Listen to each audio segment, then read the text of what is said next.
Hello, John. Thank you for coming back to the channel. This is our part 37 of a very long series. We haven't talked in a little while because I was away, but a lot has happened. So, Really? so where do you want to begin? God, where to begin? Oh, well, there's a potentially interesting development that's coming on rather fast concerning a summit in Alaska between Vladimir Putin and President Trump. And that's pretty big. I think one thing we'll clearly see is how many of the forces of war and making war business and keeping this grift going and all will kind of show themselves. Um, there's a whole lot of stuff that's being thrown around that isn't true. A lot of spin doctoring before the spin is spun. But I one thing I do like about it is the idea that it gives us, prophetically speaking, a very interesting idea of, and confirms to me that these two presidents, who 4.7 centuries ago were called by a royalist in the 16th century, the Le Roi Aquilanaire, excuse my fractured French, but it means the Eagle Kings, meaning that Aquila in the poetry of Nostradamus and the pagan Romans was when the north winds came out of Aquila, that was always the mark of the time that winter was coming. So, you gotta follow the poetic significance of Nostradamus's statements, which are mostly lost to us because, except in my book on his biography, when I actually put all the quatrains that I used in the biography into French rhyme and English rhyme. Uh, I guess the first Nostradamian who's not a French person to do that. Uh, and certainly most of the French also did it in open verse because I would have loved to have in my Nostradamus project do that for all the verses, but it's just too large a job. And even somebody who's writing a 3,000 word 4 volume project, uh, there are even limits to some crazy person like me. So it will not happen. I learned that from doing the 40 or so that I had to do, mostly on contemporary prophecy matters in Nostradamus, A Life and Myth, which is the first truly full biography, 450 pages long, that anyone's ever written on the life and the myth and the prophecies and the the life and the afterlife of Nostradamus. And so, if you go to type in John Hogue on books, you will get one of my books prompting up. Click on the author's link, and you'll be able to find that book, which I designed the cover of. Actually, come to think of it, since I'm since I have a copy here, since I'm knocking things over, this is what it looks like. I designed it. It's kind of an unusual thing. That bust is from Salon-Provence of Nostradamus, and it the background is a moonlit night in Iceland, Oh, and wow. I reversed them, and it turned into this weird thing where almost faces are in it. And then I have Nostradamus in this mirror, but behind him he has a ceiling made of waves upside down, and an ocean horizon, which would be the air, should have been right side up, is upside down. And so it just was the mood I was in to make it more watery than melancholic, which I think Nostradamus was more a melancholic prophet, although he had a lot of water. And so, yeah, this is the book, and this is a very nice copy you can get from Lulu, which I also have. But you can also get a really nice copy of it in physical form as well as ebook. But it's quite a it's kind of the go-to book in this matter. Just to remind the audience, the links in the description to get to John's website so you can sign up for his periodical and his readings, and we'll cover that throughout the show. But the link is in the description of this video and all the videos that I have done with John. Great. Yeah. So one good thing is happening astrologically for Donald Trump, because he's got a whole lot of challenges since May that makes him quite erratic. We'll go into that a bit. Is that he has well, we all have suffered through and are in the final days of a very difficult Mercury retrograde in Leo, which has been quite a struggle for me, because I have, for you readers are waiting for my next Hogue prophecy report. The last one came out on the 31st of May. I have been working on one of those difficult literary children that often turn out to grow up to be something really wonderful. And aided by the retrograde, which was a lot of starts and stops, and aided also, I think, because I've been working so hard since the first half of the year, that sometimes my life force is like a mule, and the soul's the driver of it, and the mule's getting kicked, and the mule just doesn't want to move. And so I just go, okay, mule needs to rest. I can't push it, because the soul doesn't have those problems of being embodied. So I just roll with the mule's rhythm, and I've been almost 8 weeks writing this thing, which is now 54,000 words. It's a book size now, and 10 articles. And so the good news for Donald Trump is and for the people negotiating, is that there's not a restriction now. It's going, by the time they're talking, and possibly Anchorage, I imagine, is where they're going to hold this. It would make sense, rather than Fairbanks or Nome or something. But I think, or maybe on a fishing trawler from Deadliest Catch. I don't know. Yes. Yes, what to do. We might get seasick. That's not going to be good. So we are,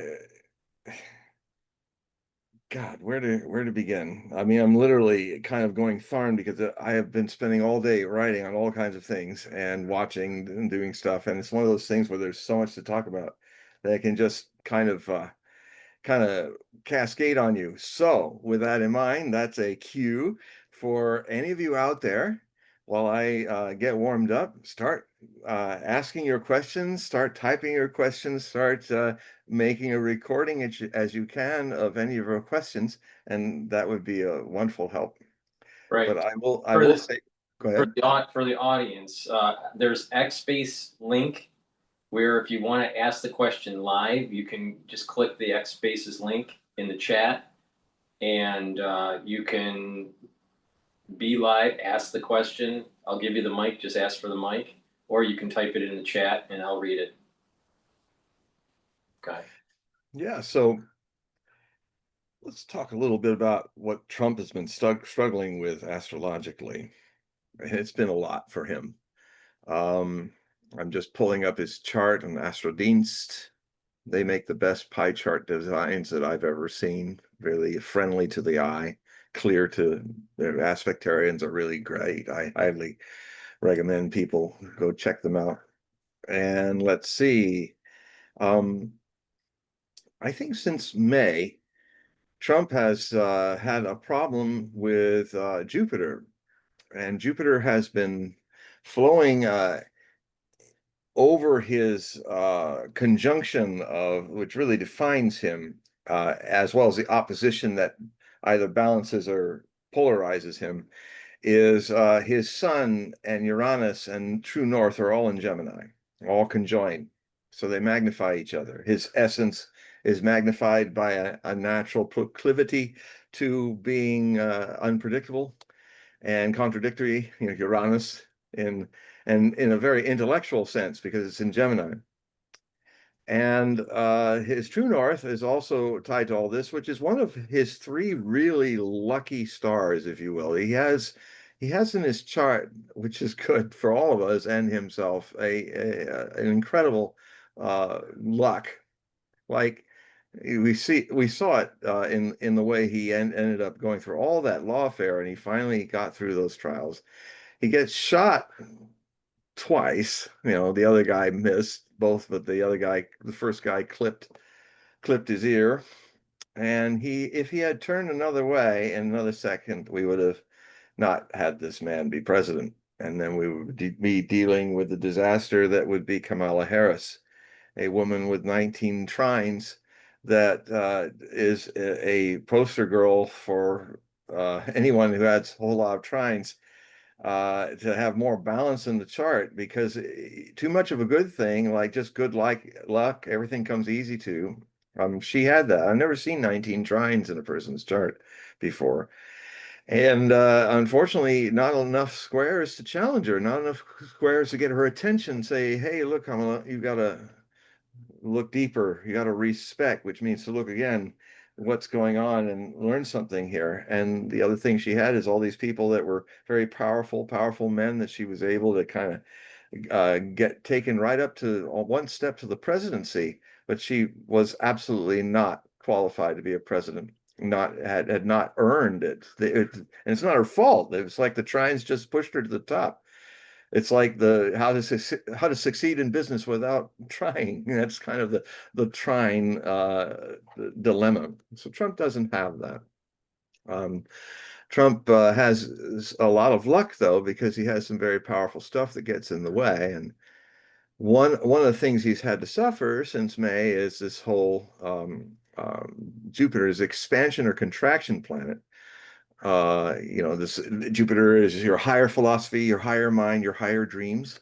But when it's afflicted, it becomes, if you're a higher minded person, if you're an embracer of all humanity, you might become a bigot. You might become somebody who says, who's not very open, very narrow in their views, and that can also fluctuate if your Jupiter or is being afflicted, or you have a Jupiter transiting through your home sign of Gemini, which isn't very good for Gemini because that's where Jupiter is in its fall, its detriment. And so that means it's in the last sign in the zodiac that it feels comfortable transiting. So it's not surprising that Trump has had a rough time of late. I'm trying to see where I talk about his Jupiter. Quote it from the new set of articles that should be out in a few days. Let's see, where is it? It's a big volume. Yes. Okay. Yeah. In normal times, this Jupiter,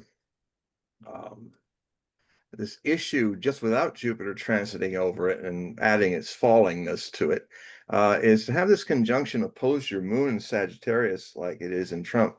It brings out these kind of things, because it's opposed Jupiter's sign. And that's why Jupiter's in its fall in Gemini, because it's now in the opposite wrong place, not happily ruling Sagittarius, but kind of at odds with it. So what I wrote, this was written in the fall of 2015, when I was uh, writing this book and seeing that Trump was going to most likely win the Republican nomination if he got through all these incredible hurdles. And if he did, he would have the best stars for winning. And it was a weird election, because I also predicted that Hillary Clinton would win the popular vote, which in some would argue is if more people voted for you, then you should be the president. But then we have the system of the Electoral College, which I actually support in a way, because it's if it was all popular vote, then the federal system would be dominated by California and New York, and like most other states, all the big states would have a say, and all the smaller states would not. So the whole idea of a Congress that votes through population of the House of Representatives I think it's got its problems, but like anything in our government, it's a pretty good constitution, and it would be lovely if more people knew what was in it, and especially those people being the people that were elected. Um, anyway, so without the Jupiter, Trump has this problem, and with this opposition moon and Sun Uranus true north. And I wrote, spontaneity is a Gemini virtue. In opposition to Sagittarius, the archer. The Gemini shoots his mouth off, letting loose the arrow barb into his foot. It's Sagittarian emotion shot out of his mouth into the air, and he don't care where it falls. Fortunately for Trump, his Gemini sun harmoniously trines Jupiter in Libra in his natal chart. And that's the balancer and reconciler. And his Sagittarian moon is positively sextiled to Jupiter, his natal Jupiter. Um, for that reason, in moments of retrospective interviews taped after his verbal bombshells, Trump is able to smooth out and clarify his impulsive Sagittarian shots, cheap shots, many of them being. Um, Facts consumed and overwhelmed by Trump's emotion-triggering blasts can render him also unpresidential material if incisive Gemini sun thinking can't win this tug of war with the vector of his insights, a choleric Sagittarian moon's impulsive, emotive volleys of bile. You know, that's so what happened really bad in the last since May is that it has been in his Jupiter is transiting over these signs and made it pretty rough. But as he got into June, Jupiter moved into Gemini. And I think that, yeah, so in this case, let's see where I've got all that complicated stuff here. Yeah, it's the article is entitled the red line first line is the Godfarter Brain Report. President Don Corleone Trumpo will make Iran a peace offer it can't refuse. And so that goes into the astrology problem. It also goes into how his truth social statements are completely off the wall. And that's all exacerbated by this situation. So anyway, long story short, so I don't get too much into the astrobabble. I mean, if you want that, it's in the article about it in detail. Is that being in Gemini, it is in a bad relationship with his Saturn. And let's see, Gemini, Cancer. Let's see if I can find it. It's much more interesting that way. Okay, here we go. So I'll find it.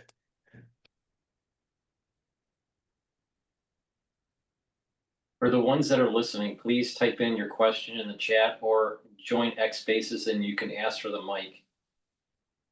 So in June, Jupiter entered Cancer, the sun sign of the United States at birth. So this is very not just about Trump, it's about all of us who are born and raised in this nation or become citizens of this nation, which was born under Cancer.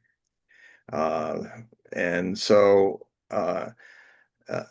it was a time for Trump to face reality, and it will come in Jupiter and Cancer because Saturn's about reality. So a lot of realities about the country, or a lot of realities that don't match what he promised as president to do.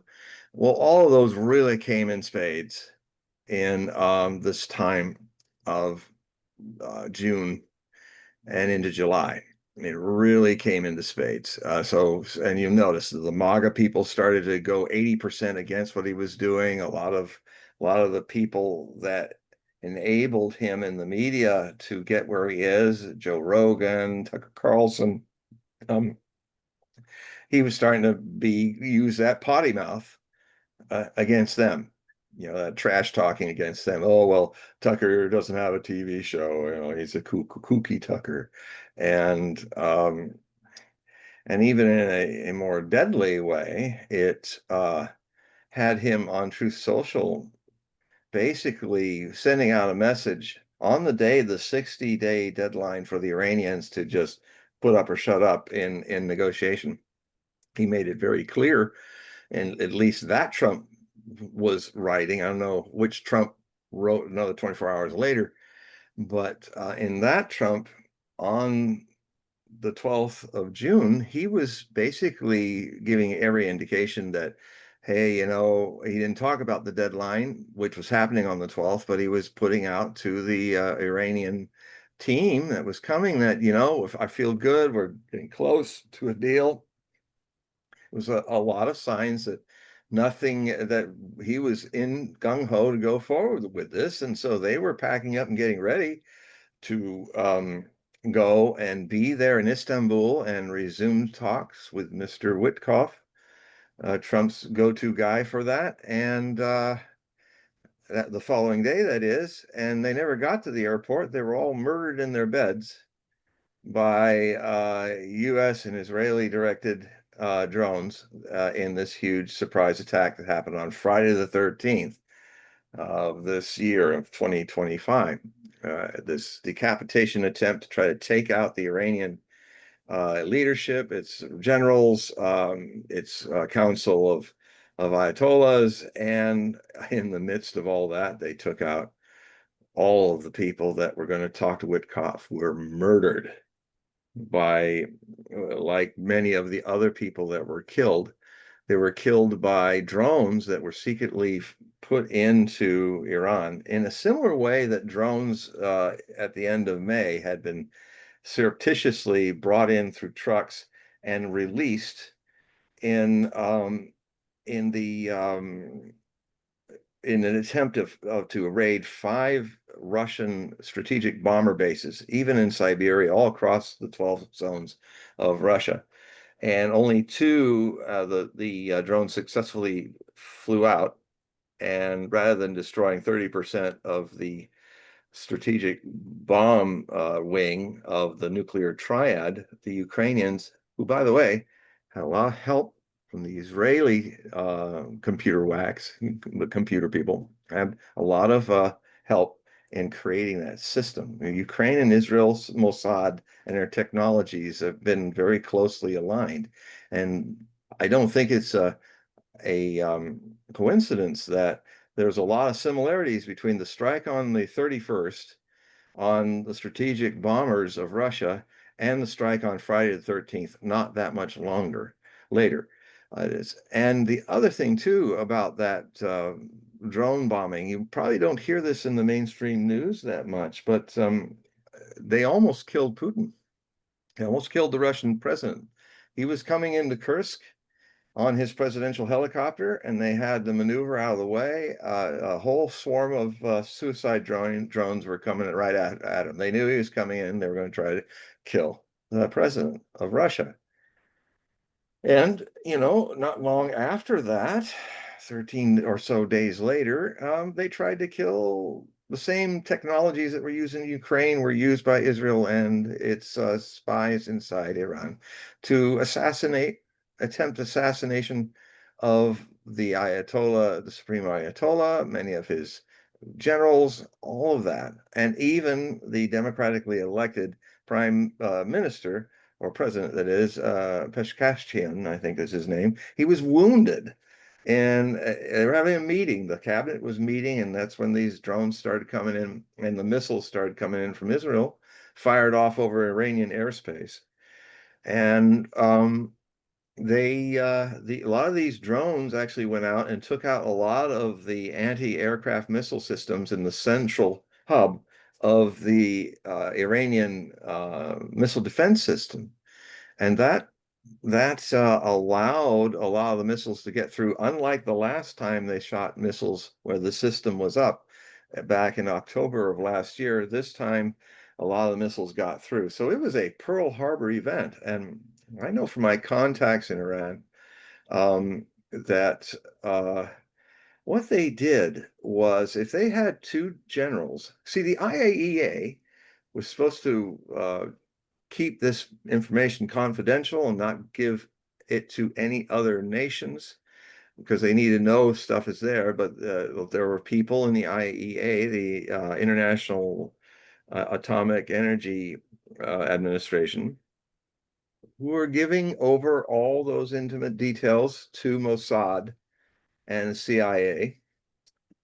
And with that information, and with everybody kind of letting their guard down, because it looks like Trump was really gung-ho about going to negotiate, even though the 60 days had passed, deadline had passed. A lot of those people, because the attack started in the middle of the night, after midnight Iranian time, and they didn't just selectively kill the scientists. They selectively took down the building where the two scientists and their extended families and maybe 20, 30 other families around them lived. Killed them in their sleep, men, women, and children, just to get two scientists. And they did similar attacks, taking down buildings in Tehran where generals were and other people of interest. And they didn't give a damn about all the innocent civilians that were going to die in the process. And up to 1,000 innocent civilians were killed in those strikes. And it didn't work. They didn't decapitate Iran. Iran was the Russians came in to help with the Iranians, and the Israelis had put some kind of virus into the system, so it went down for I think about 7 to 12 hours, the system of communication between all the anti-missile batteries in Iran. So that was difficult. But I think within 12 hours, with the help of Russians technicians, they got that fixed.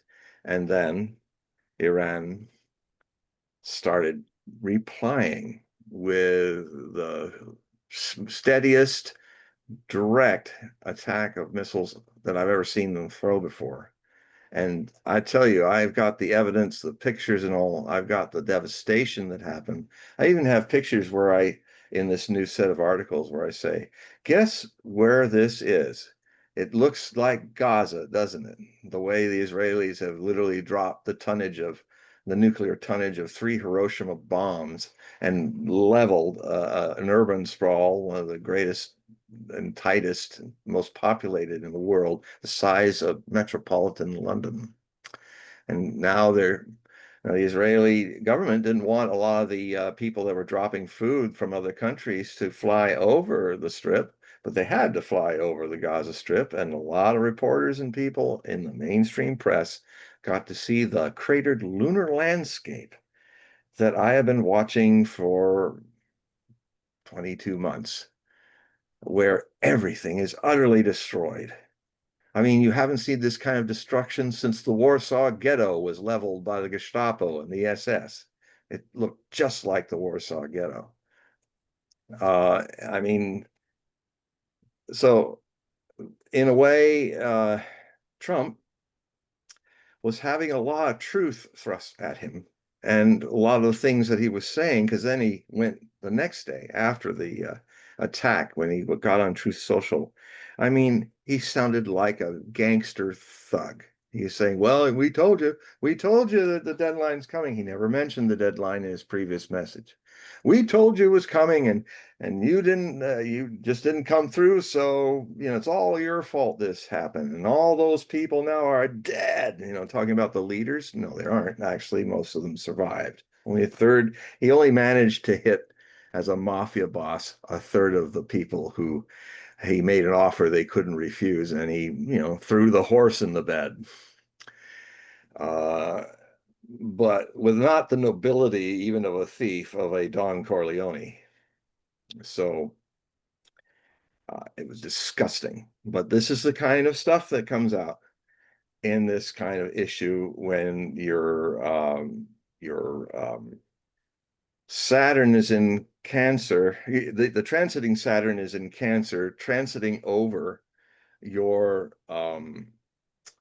your Mercury and let's see, your Mercury, your Venus in Cancer, so your diplomat is not working very well, and also your Saturn. So and it got really bad. So the struggle with truth, and it's ironic, truth social, the struggle with truth in the social contact was really not working for him.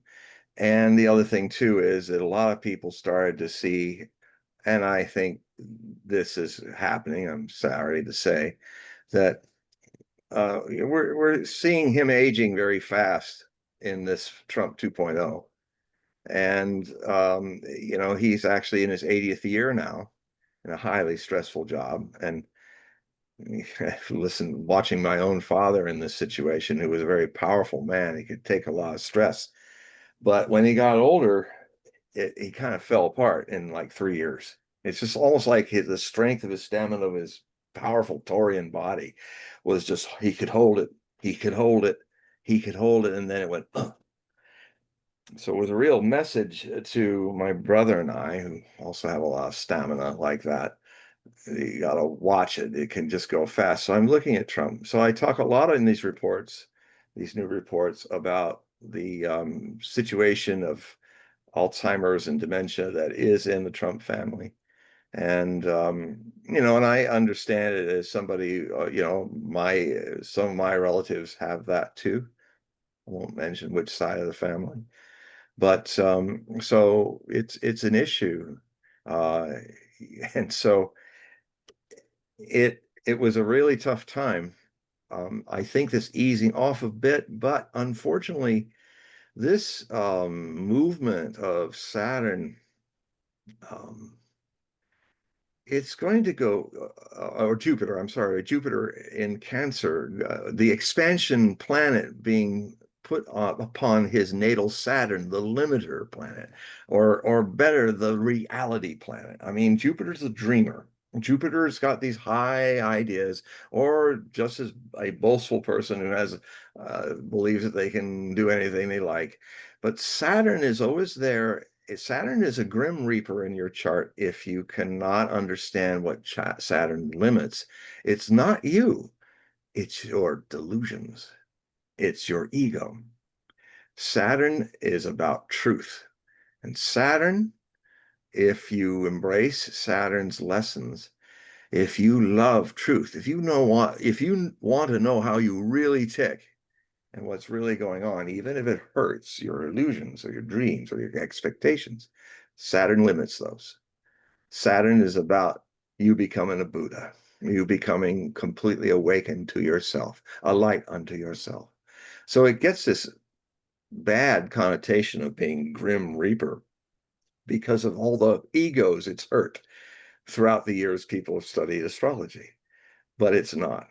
Um, Saturn, I had to get to be friends with my Saturn in the 12th house in Scorpio, conjoined my Venus and the ascendant in Scorpio, with my sun a little off from all that and all in the 12th house. And all that ascendant was squared my midheaven, my Jupiter, and my Leo exalted in the midheaven in Leo.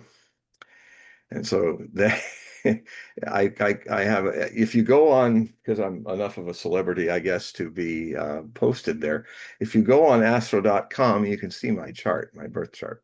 It's there. Just type in John Hogue birth chart, and it's, so my celebrity got me on there.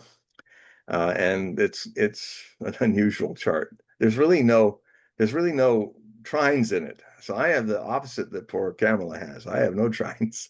There's some, if you throw some more of the rocks that I don't usually use, the asteroid stuff, uh, you might get a trine. But in the real meat of what really rules your potentials of your body mind vehicle, I have no trines at all.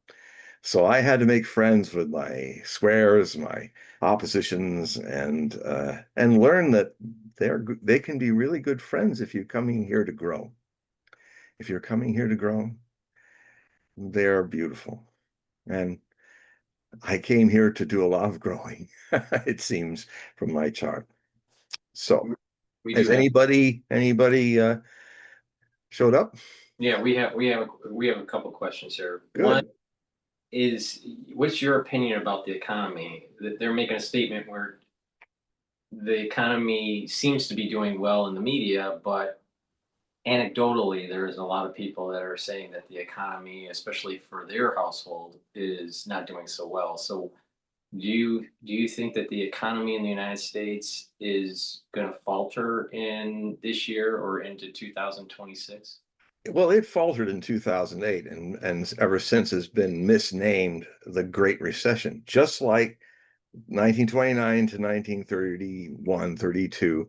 They also called that the Great Recession. They never called it the Great Depression throughout the entire span of the Great Depression. It only got that terminology after the arsenal of democracy had brought the US economy, which despite it was in a depression, I mean, it would be like China today if China went into a deep depression, but it would still be struggling and probably making more out of it and making stuff, even though a lot of people are out of work and all, just like America's economy was. But as soon as America got a chance with the war to become this arsenal of democracy, it exploded because it was the big, like China is today, it was the biggest economy in the world during that time.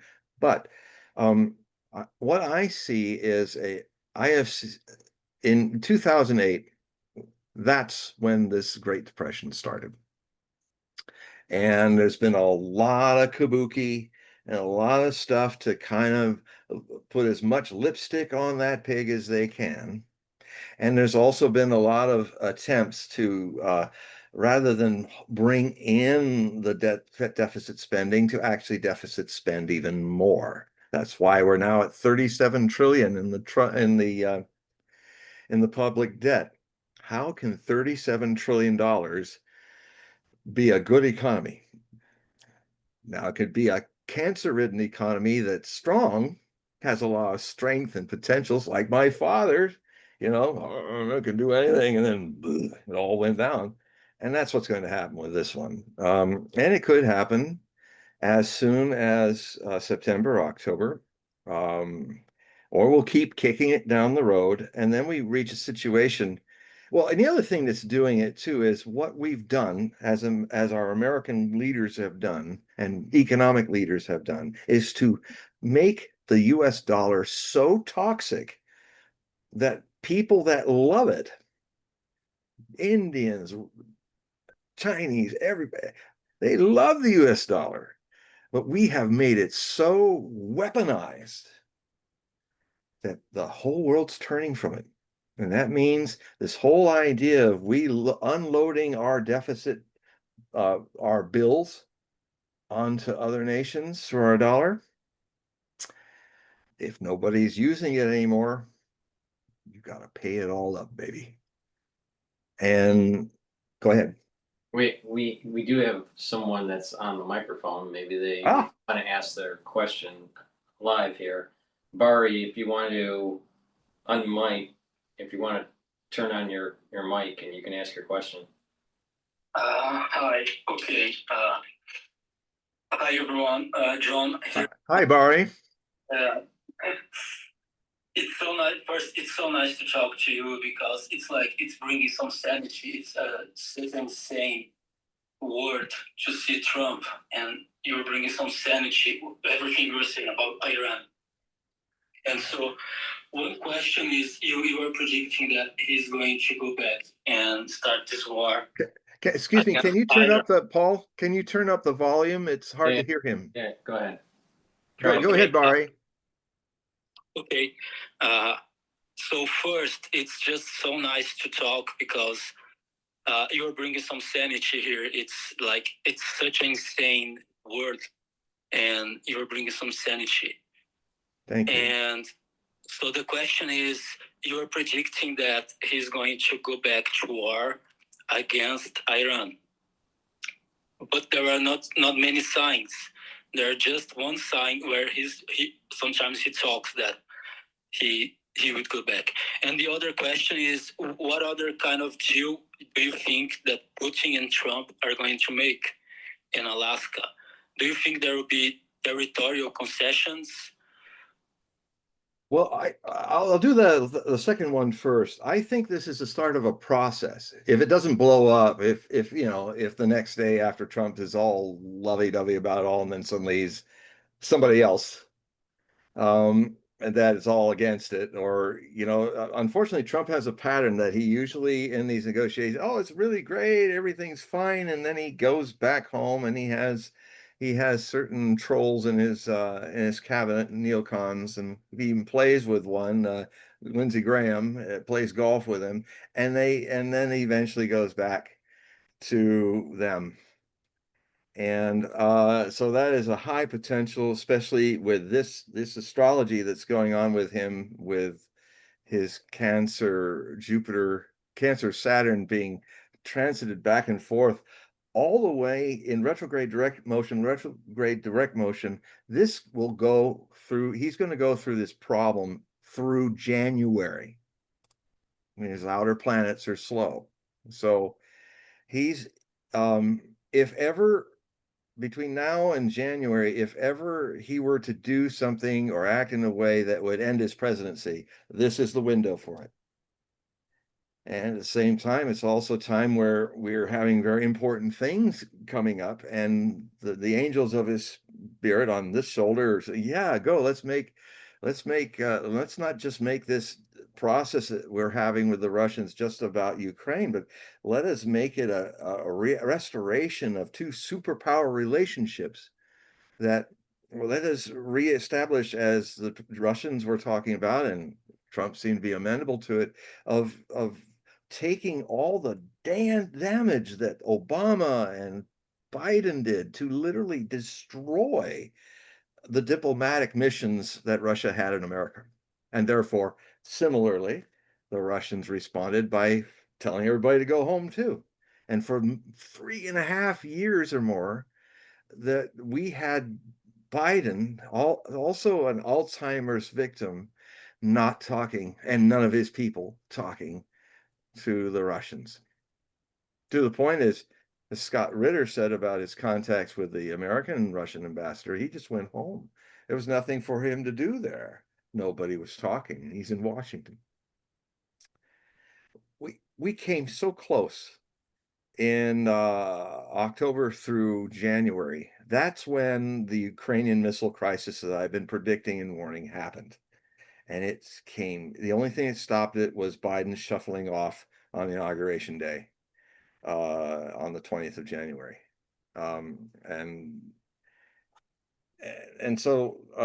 So there, about this issue of another strike on Iran, I think it's unavoidable.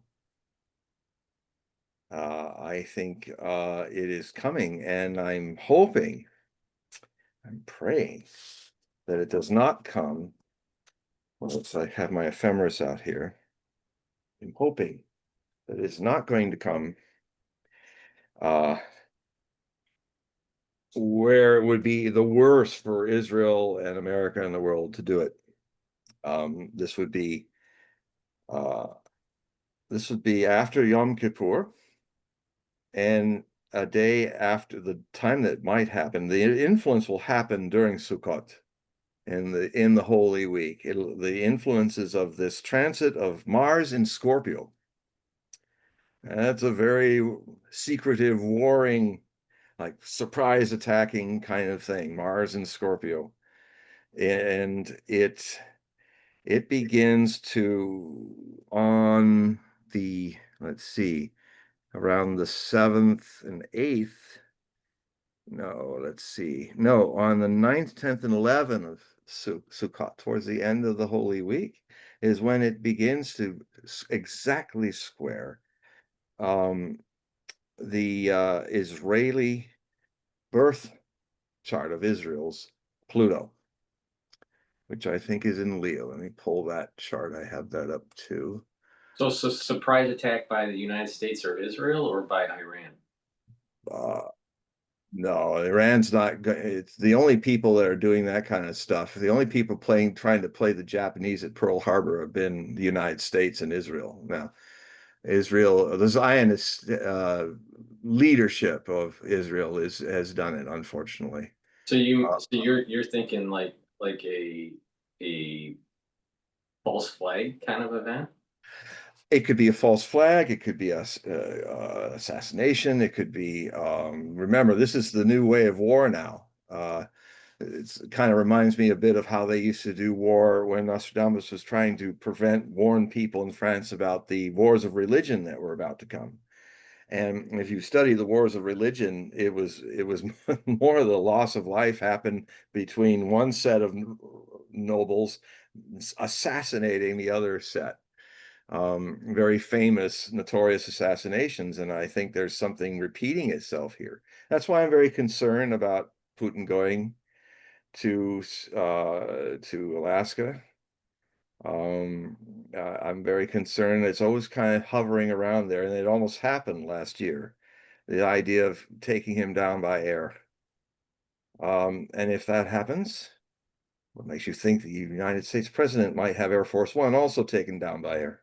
And then maybe Netanyahu is taken down by air. You know, this is the kind of skullduggery that could happen. And especially with these passages over the Israeli birth chart. I said to my American contact, a rabbi who I very much respect, he'll often call me. He's also very gifted in seeing the future, and he will sometimes call me, and whenever he calls me, I stop what I'm doing because he'll say, "John, we have to talk." And I go, "Oh no, something big," and then it's usually feeling it too. And then we have these long talks, and it happened just before 7th October. Yeah. Wow. It happened at other times, and we had a long talk about what this might mean. Of course, he was coming from a Torah Jewish point of view, which is often against what the Israeli state has done. They contend that this was not the way Israelis and Jews were supposed to come back to the Holy Land. They came back as thieves and robbed the people that were already there, and that is interesting too, because Palestine comes. I learned this from Tom Robbins and checked it. Palestine comes from Pallas. Pallas, it predates. It's a pagan goddess that predates all the stuff that's in the Bible. And the name of that area is called Palestine, the land of Pallas, because Pallas was a donkey-headed goddess that was worshipped by early pagans in that region. And so, I mean, it may very well be that some of the oldest Semites that populated that area are Palestinians. And in these next set of articles, it goes deep into prophecy, deep into all this stuff, and then I had to transcribe a section from Kim Iverson on the Kim Iverson show. She did a remarkable overview of how Abraham's seed, and I've been talking about this a lot too. So it was amazing. I said, "Oh, I got to put her thing in this, and then put all of my stuff to support it or adjust it, inserted." So it's one of the longest articles in this, but it's amazing. It pulls you right in because Kim, and I also have the link so you can hear how she says it on the show. It's really, I didn't know that she had such a length and breadth of kind of scriptural knowledge, prophecy knowledge. And so, but it's going to be a really rough time for Trump, in truth. And he's going to be more erratic in the next several months than he's ever been through to the new year. He's going to have his moments of brilliance too, because he has that. Definitely has that. But man, it's really about who he listens to and who kind of knows how to psychically control him. Because it's I said before he was ever a president, I said, this chart has a lot of amazing things in it, but it also has a sign of a wide open channel that will clearly, the deep state people will recognize that they might not give it a psychic connotation that I do. It says, oh, we can manipulate that guy. We just have to kiss his bum and just tickle his vanity. And then we'll say, oh, by the way, Mr. Trump, this and that. Now, I've been listening to him a lot. I've noticed that when he's listening, there are some people around him that are telling him the truth. And one of them is J.D. Vance, and the other is Tulsi Gabbard. And J.D. Vance is a friend of a lawyer that has worked with Trump in the past. Often comes Barnes is his name, from Chattanooga. I can't think of his first name at the moment, but he is a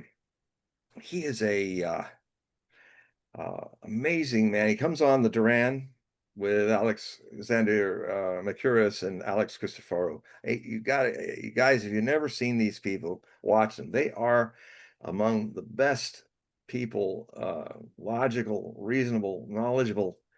There are a couple of cynical Greeks, and I mean that in the true meaning of cynic, which is somebody who is really looking for the truth and will tear anything down that looks like it isn't quite truthful.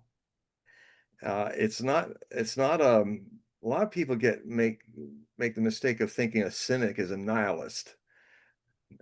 One of the great mystics of Greece, Diogenes, was not a nihilist.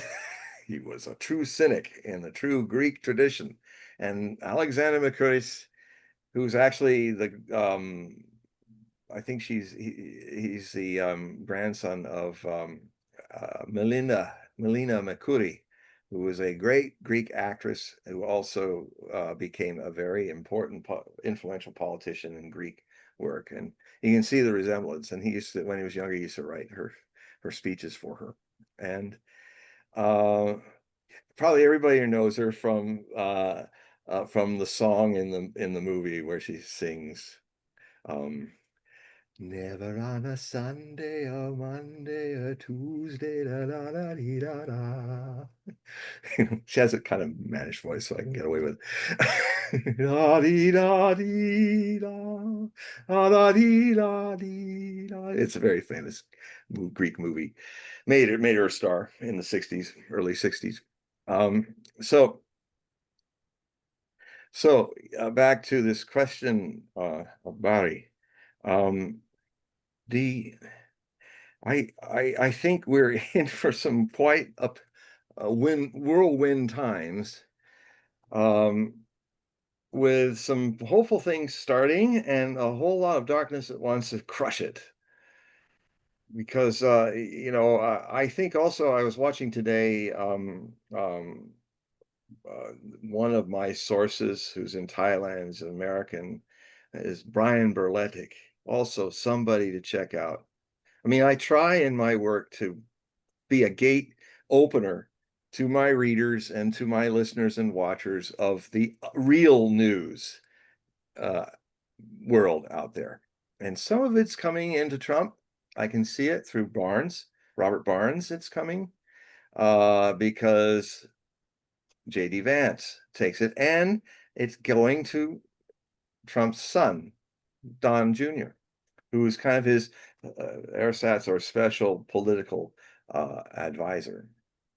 So, his son, Don, is giving it to him, I think. And and certainly Tulsi Gabbard is getting it. I know that she sometimes calls Scott Ritter, who's a very good source, who's got his passport back, and he's in Russia right now. They came in with an army of FBI people, tore up his house, grabbed everything, and took his passport. Or that was actually taken when he was getting on the jet. And then they came later to do the scare tactic. So one day he had this interesting thing he did. He said, well, I think since my passport was stolen, and I just put the note by U.S. police that didn't give me a receipt. I want to reapply again. And this time he was, oh, sure, fine. There it is. He got his passport. So he's now trying to do, now he's a guy, this is happening in alternative media. There are people, he's got the bravery to go over and be involved with like-minded Russians who understand that Americans and Russians are really very much alike. And that if all that Cold War BS, which is over, would just go to the side, and all the dumb Russian jokes and all of that. And if you actually, and you can get on all these vloggers that are all over Russia, and all types and shades, and you can, if you use the internet to just scour around, for instance, if you want a vlogger to say, okay, how bad is Moscow? Is that beautiful, or are there some bad places? Just like in our places, well, watch Ellie from Russia. She with some guys with her, she went into the nastiest parts of Moscow. Or there's Agent Nesty. She doesn't like Putin, but she's very funny, and she's got a lot of interesting insights. So you can, if you work the internet, rather than the internet shutting you down and turning you into a drone of your own identity attachments, you're going to you can alchemize that around and enlighten yourself with the internet. If you just know how to make it program it by your pushing this and that, the algorithms open the world to you, because they're dumb. They don't know, because they're built to, oh, he always likes to eat cranberries, so we'll just keep showing him beautiful stuff about cranberries, and giving new cranberry things. Oh, he is a MAGA person, so we'll only give him stuff about MAGA, or worse, in a lot of ways. A lot of the blue meanie Democrat people are always just reinforcing their own false narrative, as happens in all political sides. And the algorithm will say, we love you to be put into your own invisible brick mortar psychic prison. And so, yeah, so that's so that kind of stuff is needed. You can use this internet to actually enlighten yourself, as much as the internet is usually used to make you an idiot, a dumb, limited idiot who only is never challenged by anybody. So you're a spoiled child in a man or a woman's body, because you always get everything you want, and you become a brat at an advanced age. I mean, this is sort of what is happening with Trump. He is kind of surrounded in a world that he's kind of made, where he's got such insecurities. He's actually a very frightened, insecure man. You always know when somebody's saying, I'm the best and all that. When you see a man who really is strong, a leader like Putin, he doesn't say, hey, look at this, I'm this way, and you better do. He's just very quiet. He comes in there. And it's like, you can look at it in some of the things, when the Hamburg time when they met in 2017, and I think in 2018, when last time they met in Helsinki, just watch the body language. I mean, it was Scott Ritter that turned me on to that. I mean, you just watch the body language when they're coming out. Like, he was ready, oh, I'm going to yell at him. I'm going to say I'm going to bomb the crap out of Moscow if he doesn't. He never said that. It's all braggadocious. It didn't happen. But anyway, when they come out, Putin, legs spread, relaxed. He's just there in a silent command that needs no boasting. And here's Donald, kind of like, oh, he's like the puppy dog. And I'm sure that, given his astrology, whatever hit was veiled in whatever he said was done with utmost politeness and respect. But the good news is the two of them have very good astrology connections. But also, Trump has very good astrology connections for all the wrong reasons with another, I think he's, with Netanyahu. So It's, I think I think, I hope not. I say these things so that they don't happen, but I tell you, October, especially with this Iran Israel situation, especially with Mars, god of war, in square with Pluto, in opposition with the Israeli state's true north node. So it doesn't navigate very well where its North Star is, and what surprise it might do next. Then right after that, at the end of Sukkot, it squares, Mars in Scorpio squares Saturn in the Israeli chart in Leo, just as it was squaring and still squaring Pluto, which is the world stage. How do you act as a nation, Israel, on the world stage? How does the world stage respond or react to you? Well, it's tough because it's in a square, so it's a challenge. It means that the whole world is not maybe going to be with you on this. And all your old ways of hiding behind the Holocaust doesn't work anymore when you are committing a Holocaust. And it's even worse because it was Germans, which is terrible enough, killing Semitic peoples, the Jews, but now it's you're Semitic. You are killing, and then you'll notice this, and I talk about this in the show. Have you ever noticed that whenever you're called an anti-Semite for going against the Zionist grain, there's an invisible assumption that's made.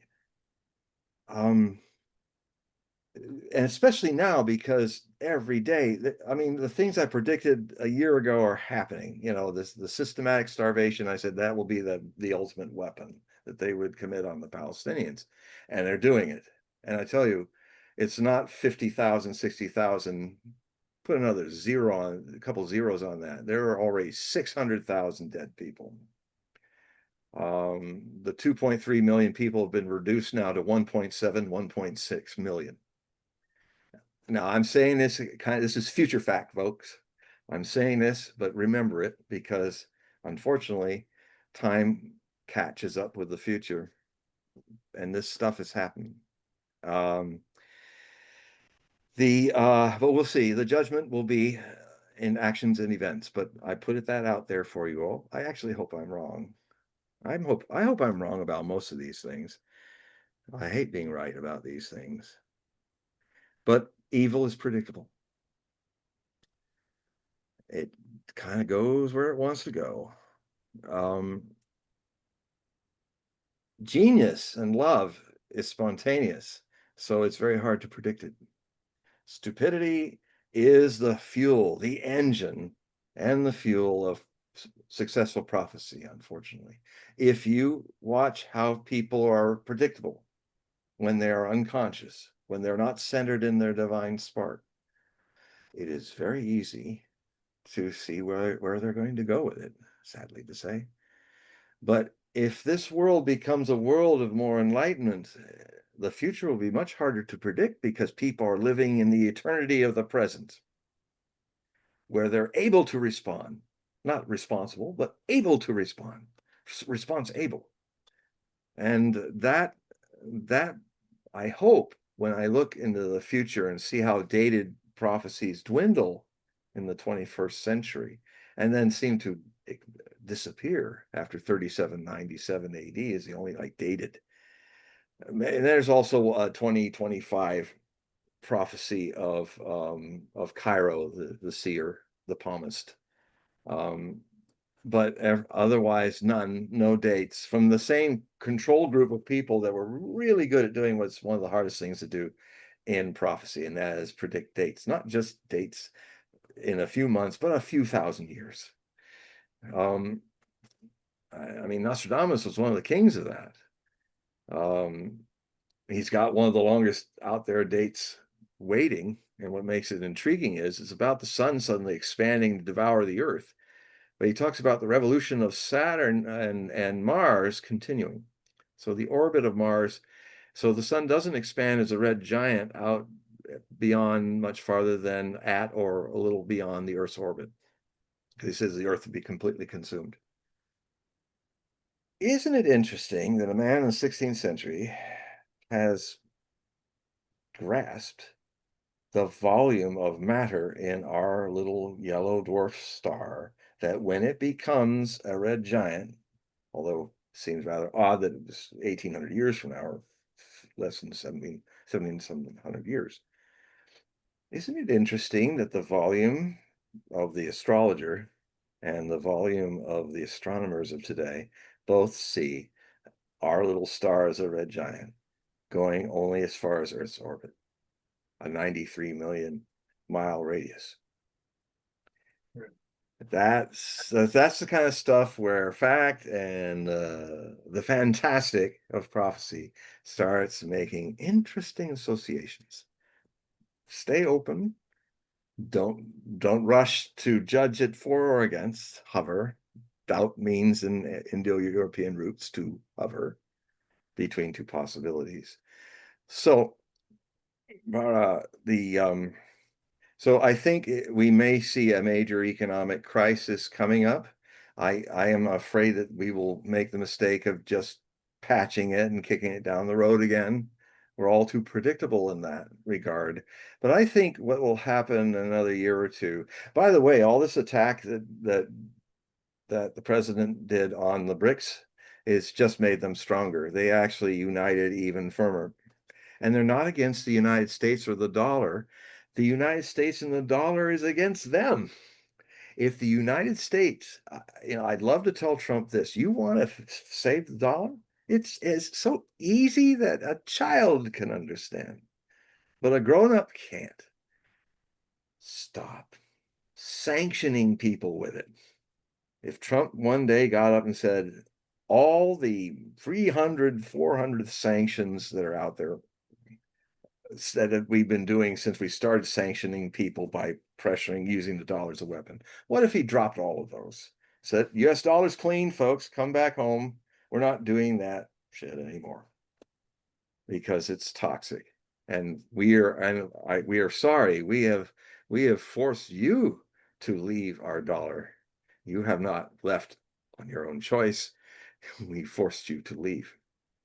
The other thing too is the BRICS is not adverse to any nation using its system where everybody's using their own currency, not even making a new currency, they're just using their own currency through a kind of SWIFT system that doesn't have all that garbage in it. It's not weaponized.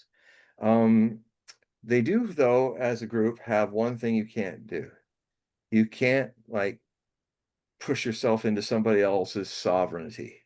And so you've got to do this, or like America does. So if America wants to bully people, you're out. And you'll be all alone. And you'll be so alone that in another few years, you will have to literally stop being such an irresponsible adult nation by not paying as you go, but making all your wealth by making a lot of debt. And because you print your own money, you're like a guy. Well, you're like Trump. If your ball goes off the golf course, he's just got another ball he pulls out and drops.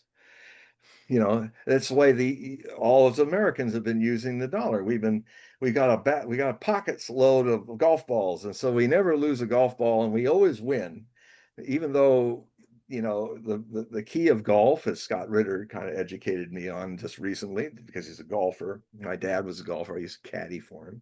But it's true. The thing that makes golf really interesting, almost a sacred moment, is that you have to be your own referee. You have to put on the card what's correct. If you lost your ball, you have to subtract a stroke, a plus. And you do it even if you're all alone. Otherwise, if you're all alone, or you got a setup like Trump had in his Scottish golf place, the footage was there. He hit something into a trap, got a great swing, but it went into the trap. And as he's coming up in his golf cart, he's got these two golfers running ahead, and one, not very subtly, probably not a Scorpio, not so good. He ran by and then he threw it behind him. And you could see him do it, and the ball goes bump, bump, bump.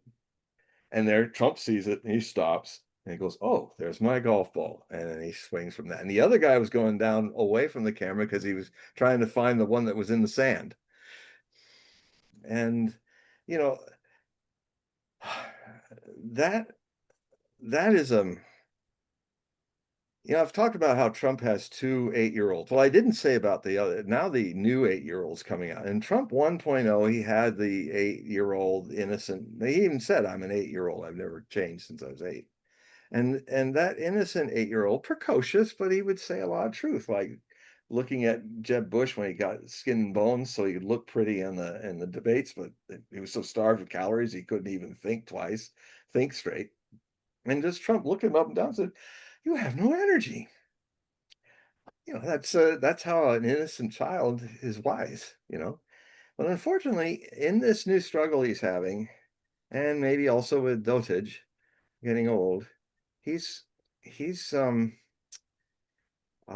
he's now got this really nasty 8-year-old coming out, a bully, very nasty. But I sometimes hope, and I say this in a passage in these news articles, I hope that even a bullying 8-year-old, if that's all that's inside Trump a lot of the time, even a bullying 8-year-old doesn't want to die, wants to live forever, wants at least not have a world be destroyed. So even that nasty 8-year-old might kind of go, let's not take that last step. In a way, that's the beauty of being a bully wimp. There's a good side to cowardice. It can be intelligence. You go just so far with your bully trip, and then if you have a little sense, you kind of, I don't think I'm going to cross that one dare more, and you back off from starting World War III. So that's also possible. I have a question, John. Wait, the 8-year-old, which 8-year-old is represented with the gold that's being put in the Oval Office? That's his Leo rising. A lot of Leos like to surround themselves with gold. You ever notice that there's two colors that Trump likes on his tie more than any other? If you watch him, he'll do the blue. He won't do green, but he'll do the blue, the primary colors. But he's often in a golden tie or a pink tie. And the golden tie is because he has a very powerful rising sign in Leo, which is the color of the sun. It's the sun. It's the sign of Leo, the big heart, lion heart. And he's a Gemini. The color of Gemini is pink. Wagner, famous Gemini composer of Germany, one time he designed an outfit that was all different shades of pink when nobody was doing that in Victorian Germany states. So that's I love gold, but I can't afford gold leaf. But I have a lot of Leo in my chart, even though I'm a double Scorpio. I never really liked gold. I was more of a, just like a silver, chrome. Yeah, you're a silver chrome guy. You are silver. Yeah. I don't like gold. I don't know. I have to check your chart. I don't know. I don't. I have your chart somewhere. I have to look and say, well, why is Paul a silver guy and other people are golden guys? I mean, I love silver too. I love all precious metals, but I must say I love the color of gold. We do have a question from the audience. They want to know about your take on the interstellar object that's coming in. It's very interesting. I think Loeb is doing some very interesting stuff. The professor that's kind of been brave enough to talk about that. It's the whole 8 degrees off the solar radius, that's definitely the fact that it's coming in behind the sun. And it'll be very interesting if we get a chance. Well, two things could happen. If we don't see it again, if it doesn't emerge from behind the sun, that says something. that a rock in space doesn't do, and a rock that clearly didn't get broken up by the sun, because you'll see it. You'll see the debris one way or another. You'll know.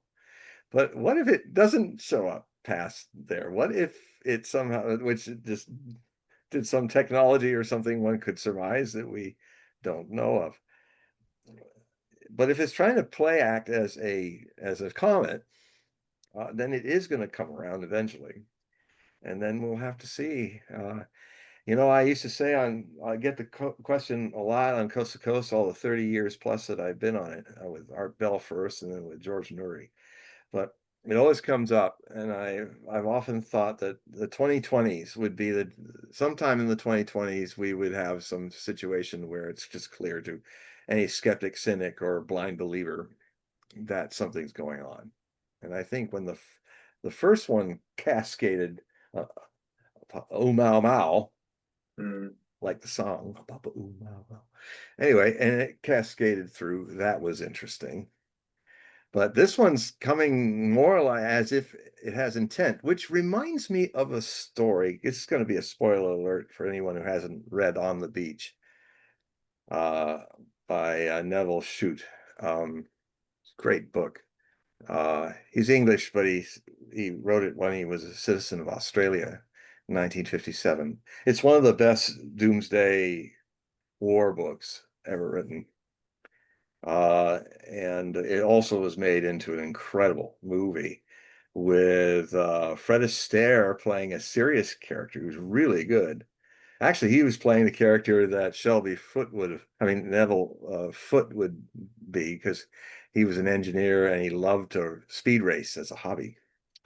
And there's a scene where I probably shouldn't tell any of this. I'm sorry to be a buzzkiller here, but it's such a wonderful book. I just read On the Beach, watch the movie On the Beach with Fred Astaire. It also had Ava Gardner, and it had an unusual cast, all kind of playing out a character. And it also had the guy who played Psycho. He plays an Australian officer.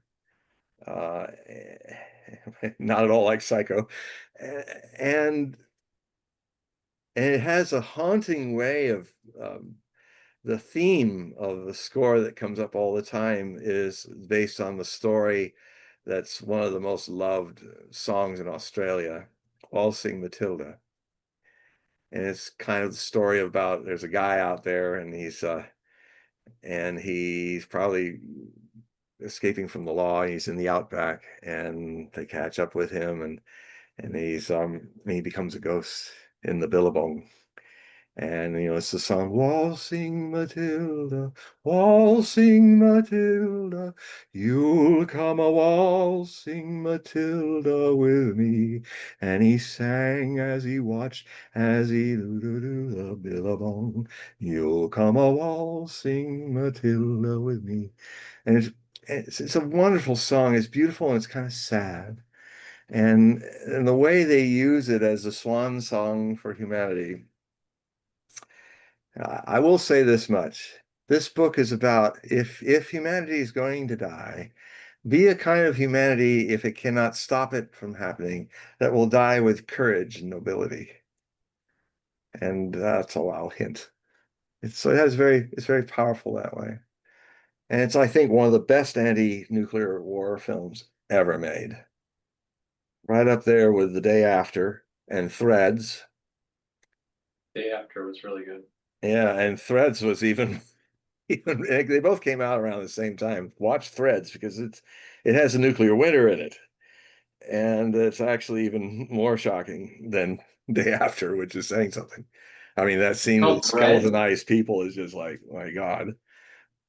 I don't think Threads. But that movie, Day After, Reagan came on the first time it was shown on TV, and even Ronald Reagan was using it as a way to, let's talk more with the Russians. And because, when that came out, the Russians, the Soviets, and the United States had created 72,000 nuclear bombs.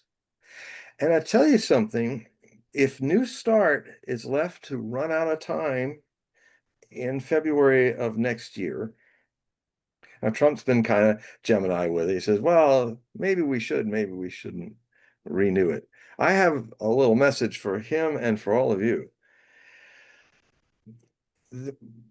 Vladimir Putin tried to get all, when he was talking to George Bush and created the Strategic Arms Reduction Treaty, he had to compromise in a way he didn't want, because otherwise Bush would not sign on to it.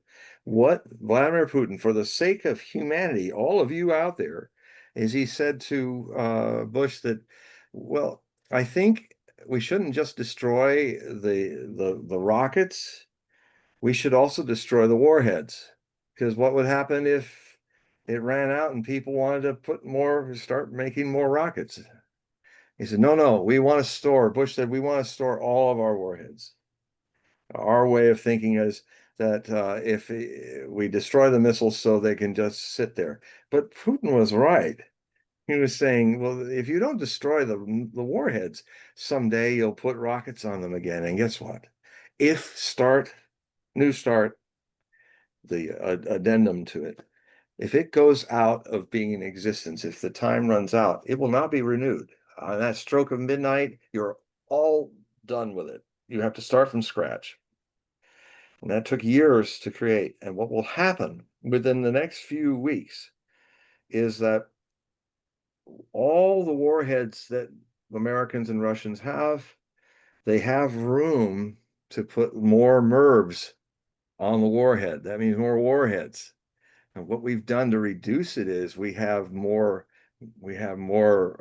multiple nuclear missile-like bombs that independently fly once they come out of the ICBM and destroy whole cities.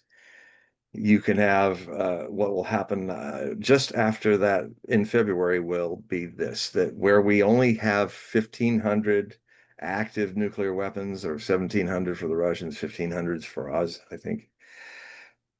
Within a week, it'll be 5,000, 8,000. All those warheads are still packed somewhere from the 80s. And we could, within a few months, get right back to 72,000 where I grew up in that, where if there was a nuclear war and it all was launched, it would destroy life on this planet 8 times over. You know, that's what's hovering over us. And I grew up in the Cold War, but a lot of you have not. We used to literally spend decades, it was under the current, but always feeling like the sword of Damocles was hanging on a thread. And often you wake up in the morning and think, oh, we're still here. We had an understanding of the frailty of our life with all these nuclear weapons, how a mistake could light them off. And we had so many. And I was starting to feel like, isn't it great that we're starting to reduce all that? Now we can't destroy the world several times over. Maybe we can't even destroy it one time over with the number we have. But if that thing ends, if we don't renew it, welcome to my world when I was growing up in, everybody. And we're also creating it because the intermediate INF Trump banned out of the blue with no reason, except he was pushed by neocons and stuff to do it. You know, he banned the JCPOA. He just walked out of it, and then that's why we're having a war with Israel and Iran. He's the guy that he's also the guy who said he didn't, this is Biden's war. Most of the Iranian training and expansion of the Iranian military happened on his watch with his pen. So, I mean, the man doesn't remember very well, even when his brain was fully functional. It is his war. He just, well, let's just move beyond that. Exit stage right, and so that's a very important thing to be aware of, that this new start has to. I'm sure Putin is going to talk to him. That's what could also happen in this process that they're beginning. It's not just going to be about Ukraine. It's going to be about a lot of things. that, and I know this because this is what the Russians have been saying. I'm listening to them. Lavrov, Putin, and these people have made, I get the feeling sometimes in these telephone conversations, Trump has heard this many times before. The Russians very patiently, politely, but firmly have stated their grievances and the things that if these things happen, there can be a ceasefire. There can be one. They're all for it. They love a ceasefire, but they don't want a ceasefire that's just looks nice and makes you boost your ego and makes you look like you did something to get a peace prize. And then it goes back to war. No, the Russians always, when they fight wars, they don't fight if they don't start them. But if you start a war with Russia, they finish it. And that means, did we have any salvation of Hitler's Third Reich when they invaded the Soviet Union? Did they have a chance to come back a second time? No, they were utterly destroyed. So the Russians are ready to go all the way conventionally with this war, but they're also open to negotiation. But I can tell you what's going to happen in this. They are not going to make compromises like give part of Kherson back to the Ukrainians. That's another bogus thing that's out there in the press. That's just spin. They're never saying that. I can tell you that if Putin did that, if Trump wanted to get, and the West wanted to get Putin out of office, that would do it. And guess who would replace him? Medvedev, the former president and prime minister of Russia. He's the guy playing bad cop to all the Truth Social stuff. And it's funny, what triggered Trump to do the whole bluff with the move the submarines around and get closer to the Russian land. I read his response, and all he was saying is, and he wasn't being a troller. He was just saying, he was answering these threats, saying, "Look, let's say you did attack us with your sub or something and decapitated." Trump was talking about decapitation, and he responded to it. "Oh, you ought to know this, that we have brought back into operation the dead hand." And what that is that if Moscow is turned into a melting pool of radioactive lava, the seismic indicators, radiation indicators, blast indicators would immediately see a set of several missiles, a number of missiles, we don't know how many, that are not weapons. They are radio receivers.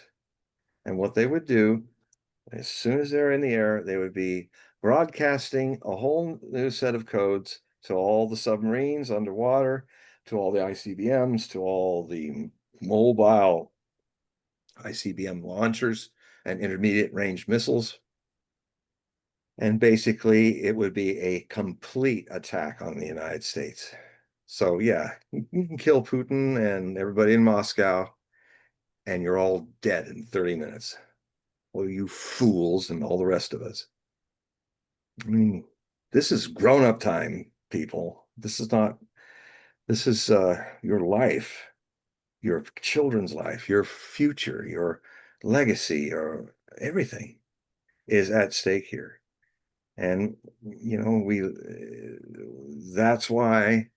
So I hope Israel is not thinking of a strike. I'm making it very open. Astrologically, Israel, if you try to strike Iran in October, you will be destroyed. Because at the end of this situation, at the end of the month, Mars in Scorpio transit directly over in square. I think it's square. Yeah. Or it's opposition, actually, with the sun sign of Israel, 23 degrees Taurus. It'll be 21. Let's see, where is it in the chart here? Yeah, it'll be right over around the 23rd and the 24th of October. It will be in opposition. So it's like the final blow. And what I thought what might happen is if missiles, if a decapitation strike happens, it will fail, by the way. It's like if the Japanese kind of halfway did an attack and then they went home, and then they're never going to be able to come back and surprise everybody at Pearl Harbor a second time. Well, that's done. So unless Israel is thinking about launching a preemptive nuclear attack, which they could, that might be what happens in October.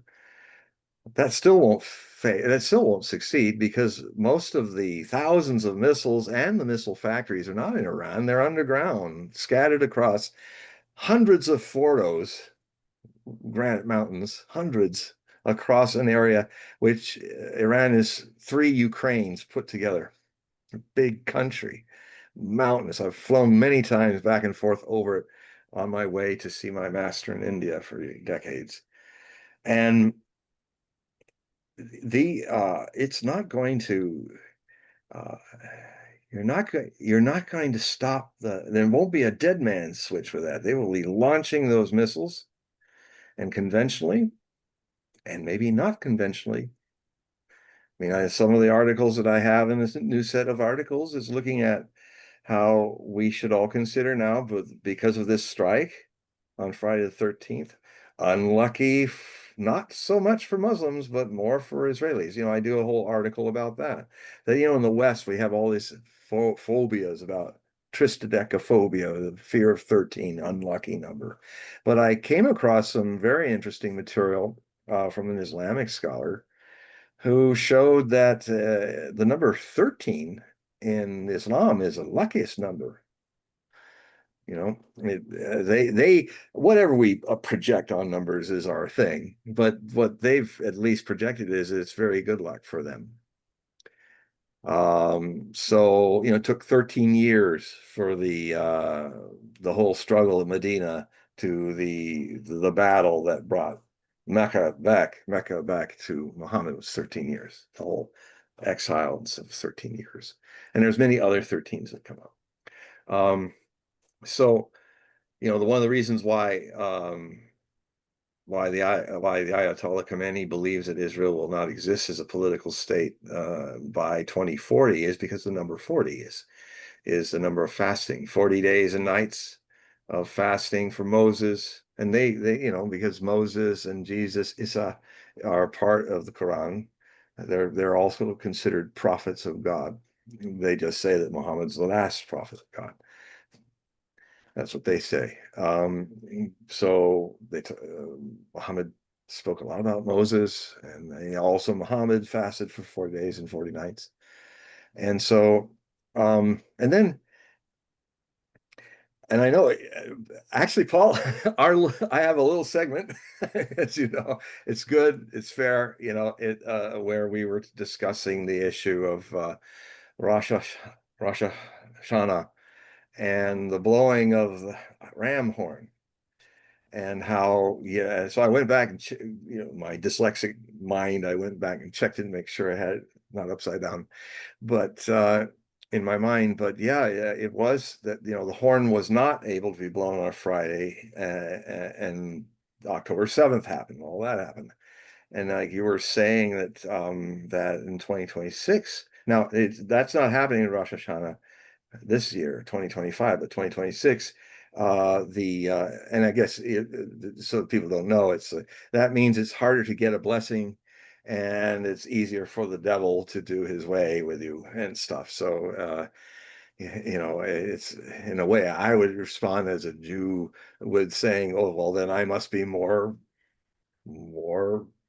aware and more loving. It's the challenge to be Lot in Sodom and Gomorrah, one good man in Sodom and Gomorrah, who has to leave. I mean, I love the Hasidic version of that, where Lot is saying to God, well, he said, what if there's maybe 100 that might be true?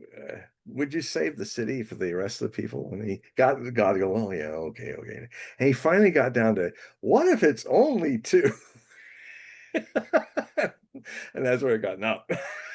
No. So, but that was one of the most beautiful haggles stories I've ever heard, where guys trying to save poor screwed up folks in Sodom and Gomorrah. But anyway, but you were saying that Rosh Hashanah, the horn cannot be blown on the 2026 Rosh Hashanah because of it's on Friday, and it's also at the end in the next year, 2027.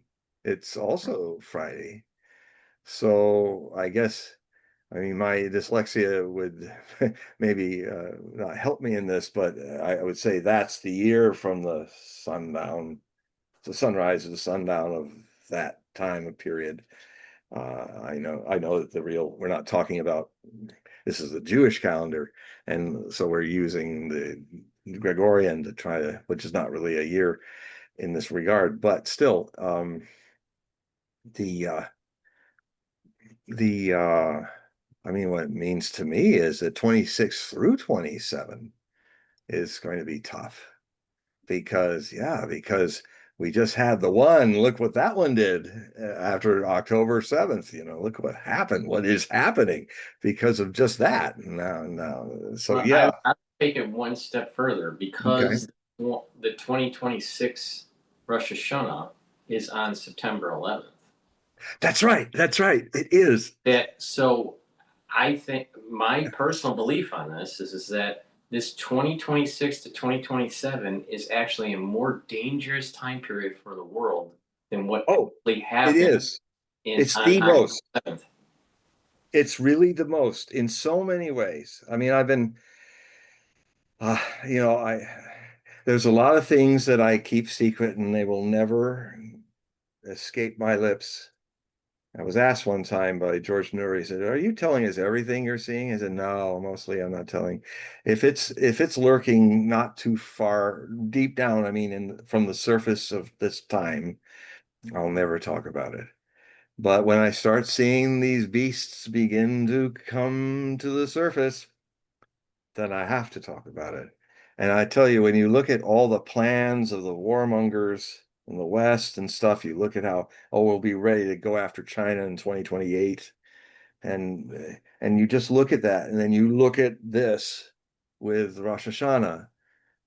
And yeah, if we get past 2028, then what that means is that it would at least mean that enough virtuous men and women, or enough enlightened men and women, at least with Osho, my teacher, my master, used to say that if there were 200 more enlightened people than the usual average, in our case with 8 billion people, that consciousness and love is a quality that is stronger than all the quantity of darkness in the universe.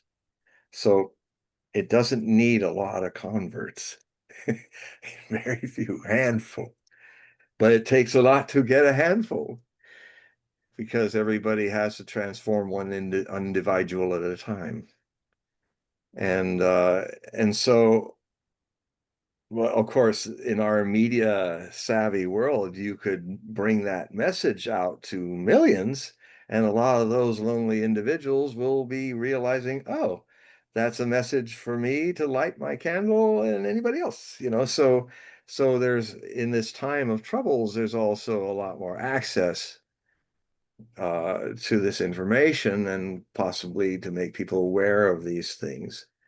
And like saying to as many as I can that the quality of your consciousness and love can be brighter than, and not snuffed out by all the darkness in the world. And there is the human race, as I see it, has reached a point, a critical mass, where it must evolve or start all over again, or go way, way back and start to get here again.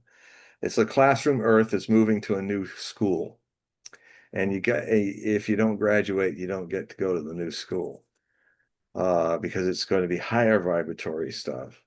And I think if I've been saying, and I'm hopeful, because we've already passed through several Cuban Missile Crisis moments I was in the Cuban Missile Crisis. It changed my life. And I mean, like I was saying about what Biden was doing at the end of his presidency, he literally, the Russians told him, well, what you're doing is you're firing missiles in Ukraine that your American officers are guiding to hit Russian targets. That means we're at war with you. That's what Putin and Lavrov were telling him. He's just like, ugh. That really came close. Closer than anything. And it will never be known, fortunately. But maybe we have to come closer that everybody knows it. Maybe by the good side and the alchemy of this threat is it needs to be something that really scares the crap out of people to wake up. Because Cuban Missile Crisis did it somewhat. But people kind of didn't know how bad it got. Orders of magnitude more dangerous than the Cuban Missile Crisis was what happened in October through January of recent history. The Ukrainian missile crisis happened. And it's by the grace of Vladimir Putin and the Russians and their stoic calmness, their Christian orthodoxy, maybe even. One thing that I like about Christian orthodoxy, it seems like Russian Orthodoxy, Christians seem to be closer to the original ideas of early apostles and stuff. And that's why they left the Catholic Church. Catholics started to invent new things that weren't in it. And the way the Orthodox Christians saying, being Orthodox, was, no, we're not supposed to change it. It doesn't care how many million years go by. We don't change this because this is what the master left. I like that. In a way, there's that similar in Judaism. The other thing is that what I've learned from Russian Orthodox Christians and other Orthodox Christians is, in the West, we're always kind of telling the Lord what to do. This should happen. We're trying to argue and convince the Lord to make this future. Who are we to ask anybody? That's what the Christian Orthodox says. The Christian Orthodox says the best thing I can do is learn best from the life of Christ how to live as Christ lived and bear witness to that. I'm not going to even ask God what kind of future to make or not. And there's more of that humility of like in Islam, inshallah, God willing. I leave the future to God and try to live my life in a Christian way as I understand it. This is the fundamental Eastern Orthodox way. And it's interesting that really Eastern Orthodox is not suffering all the hierarchy of Western Christianity, Catholic Church and all that. It's kind of disorganized, just like the early communities of Christendom. It's like, yeah, we're associated and all that, and we kind of do the same thing, but it's not like you have some pope saying, you will do this and that, No, it's very loose. Just like it was when Jesus walked the earth and the first fathers and mothers of Christendom were working in their sadhana. So yes, 2027, 2028 is the climax of this darkness, this auto-suicidal tendency of the collective unconscious humanity to basically are so unconsciously burdened with life that they rather find some excuse to wipe it out. Or they might sit back and think that the new Jerusalem is going to come out of the sky. Or they might, take inshallah to another unconscious level. It's you have to be in. It's like this wonderful scene in where one of my favorite Muslim characters, even since I was a kid, was Salahuddin. I even got to hear his name properly, and now it's not Saladin. Let's have some Saladin, and they made some eggs. In Kingdom of Heaven, Ridley Scott's unknown masterpiece, unless you've seen the director's cut. Otherwise, it's not, it's a wonderful thing. It looked like it never earned a lot of what it did, but all that earning scenes are there. He put them back in. He added in the contract. Okay, if we, at least I get to do my director's cut.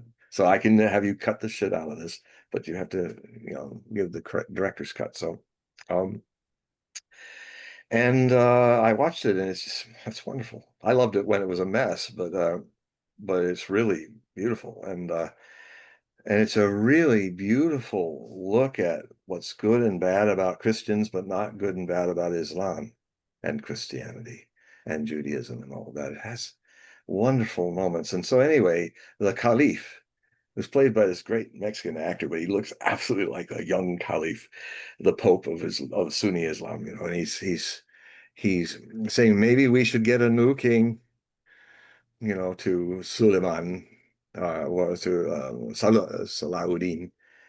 And he says, he said, how was, and this actor, he looks like some Kurdistani guy. He looks amazing. And he says, what was happening before I was here to be king? Is it not God's will that someone came who understood that armies must follow the water and not go across deserts and be lost? Who could else it have been but Allah, who created me to think that way and make it happen? So, and Caliph couldn't answer that really. But then he came up close, and the innocence of his heart, he kind of shamed by what he said, but he said, you promised you'd take Jerusalem. He's almost crying. It's like, and then he said, don't forget. And then got on his horse and left. It's quite a scene. Or a wonderful moment where there's a guy who played the doctor in Starship Deep Space Nine. And I never knew what a great actor he was until I saw him play this Muslim disciple of Salahuddin. I didn't even recognize him at first, and it was just so perfectly done. I love to hug him when I ever met him. It was wonderful. And there's some lovely little things like this glorious black stallion at the end of the movie, and Legolas, the guy who played Legolas, and is the main guy in this. And so the man says, I don't like this horse. I think I will give him to you. It's just, I love it. Subtle.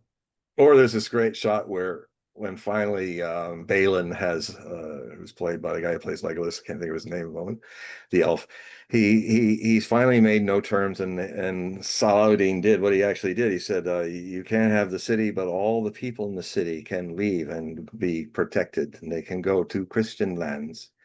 And so all the people were saved, Christians, Jews, everybody. And then suddenly Balin looks at him and says, was it worth it? Is Jerusalem worth it? What does it mean? What does Jerusalem mean? And then he turns around, Salahuddin, he turns around and he goes, nothing. And then he walks a little further and goes, everything. And Balin smiles. It's a great movie. If you haven't seen it, especially with all the scenes in it. Ava Green's fantastic in it. She's always fantastic in whatever she does. She's my favorite Bond girl. And that's saying something, because I also like Honor Blackman and Goldfinger and Diana Rigg and Her Majesty's Secret Service. Those are the three. The three graces.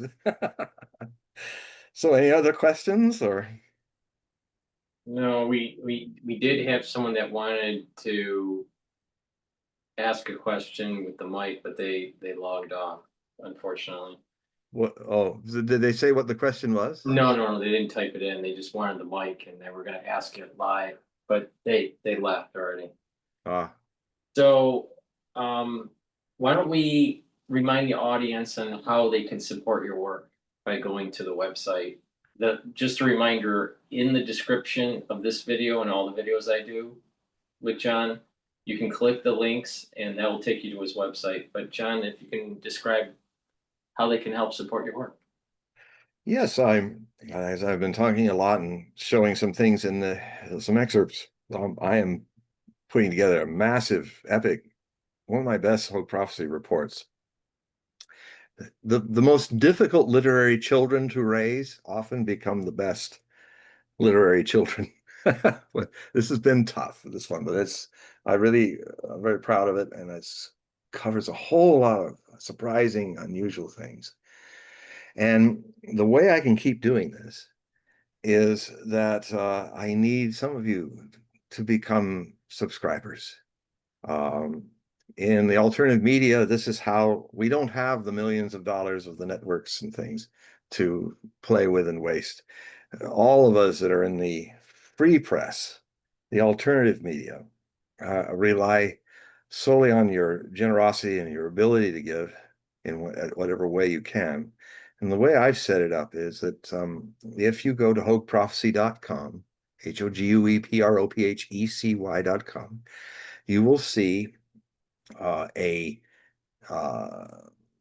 the free samples, usually 1 or 2 complete articles of the 10, and then some free samples of segments of the others that are for subscribers only.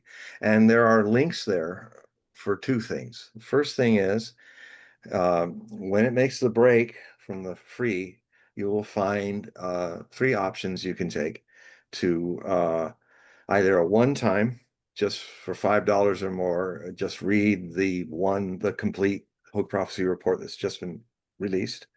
Or you can do a 12-month for $60. It's $5, just $5 a month, or a little more if you can. And then there's also another way where you can go on to PayPal with automatic payments. So you make the payment and then it's automatically taken every month. And you can always go in and stop it when you don't want to read it anymore. So this is one way that you can help me keep to doing this, because this is a full-time job. Especially now with all the things that are happening. No time for me to go up a ladder and paint a house anymore. This is it.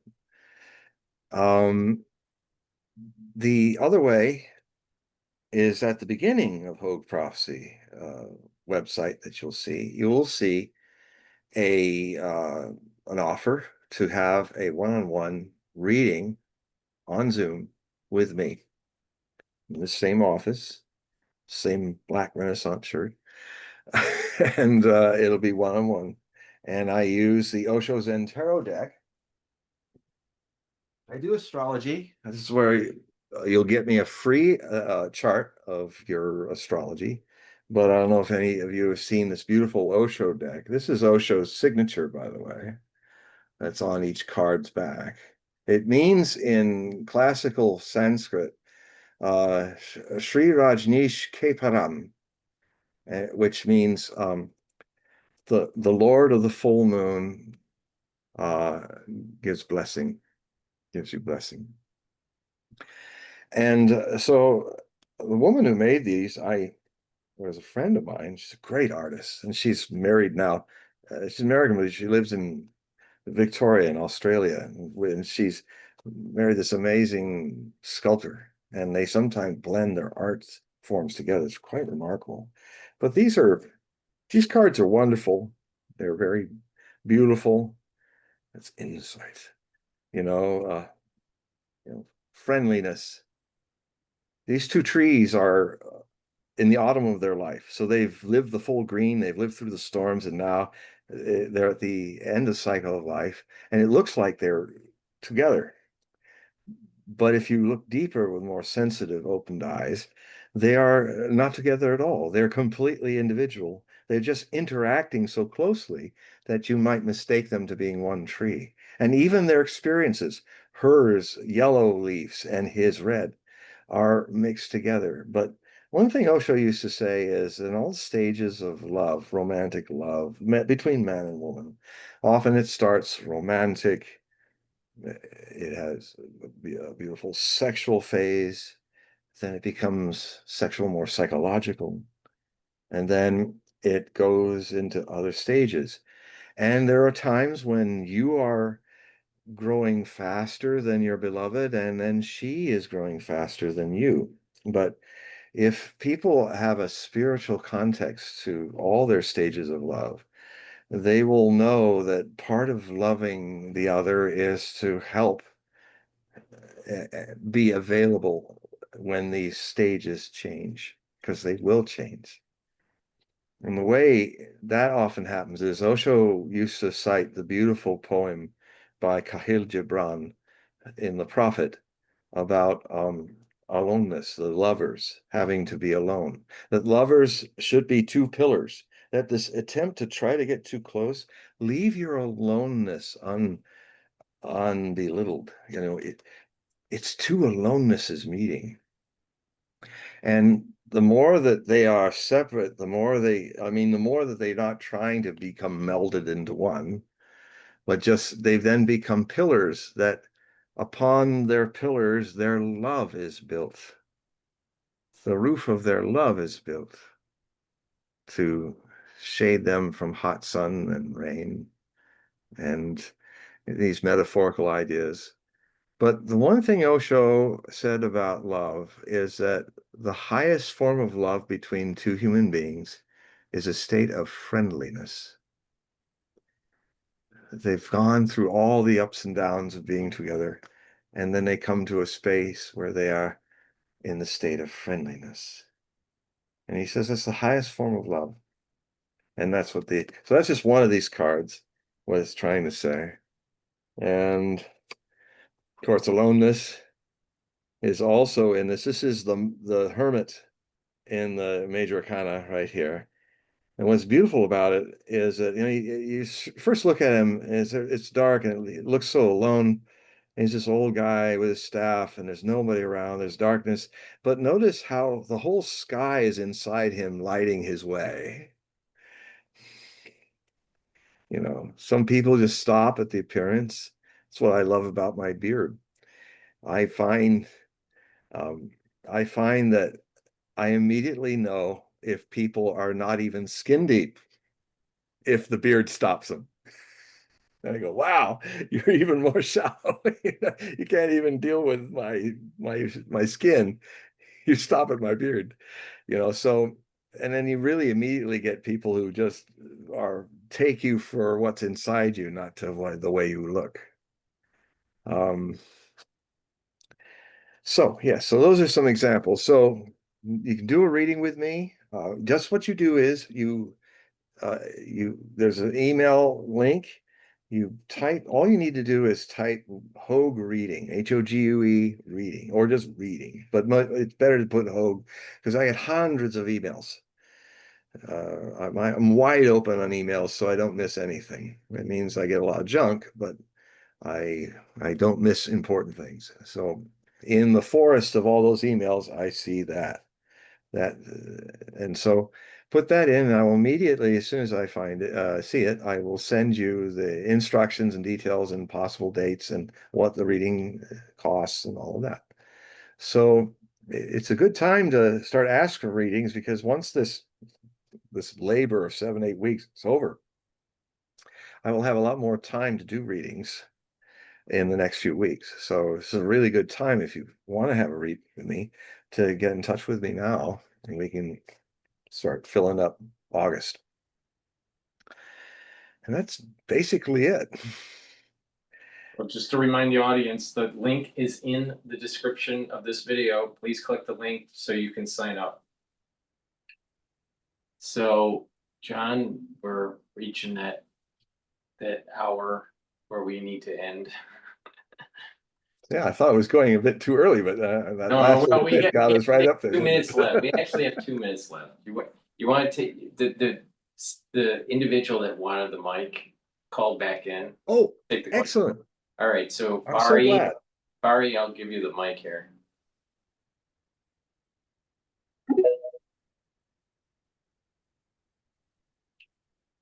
Go ahead, Bari. Hi, Bari.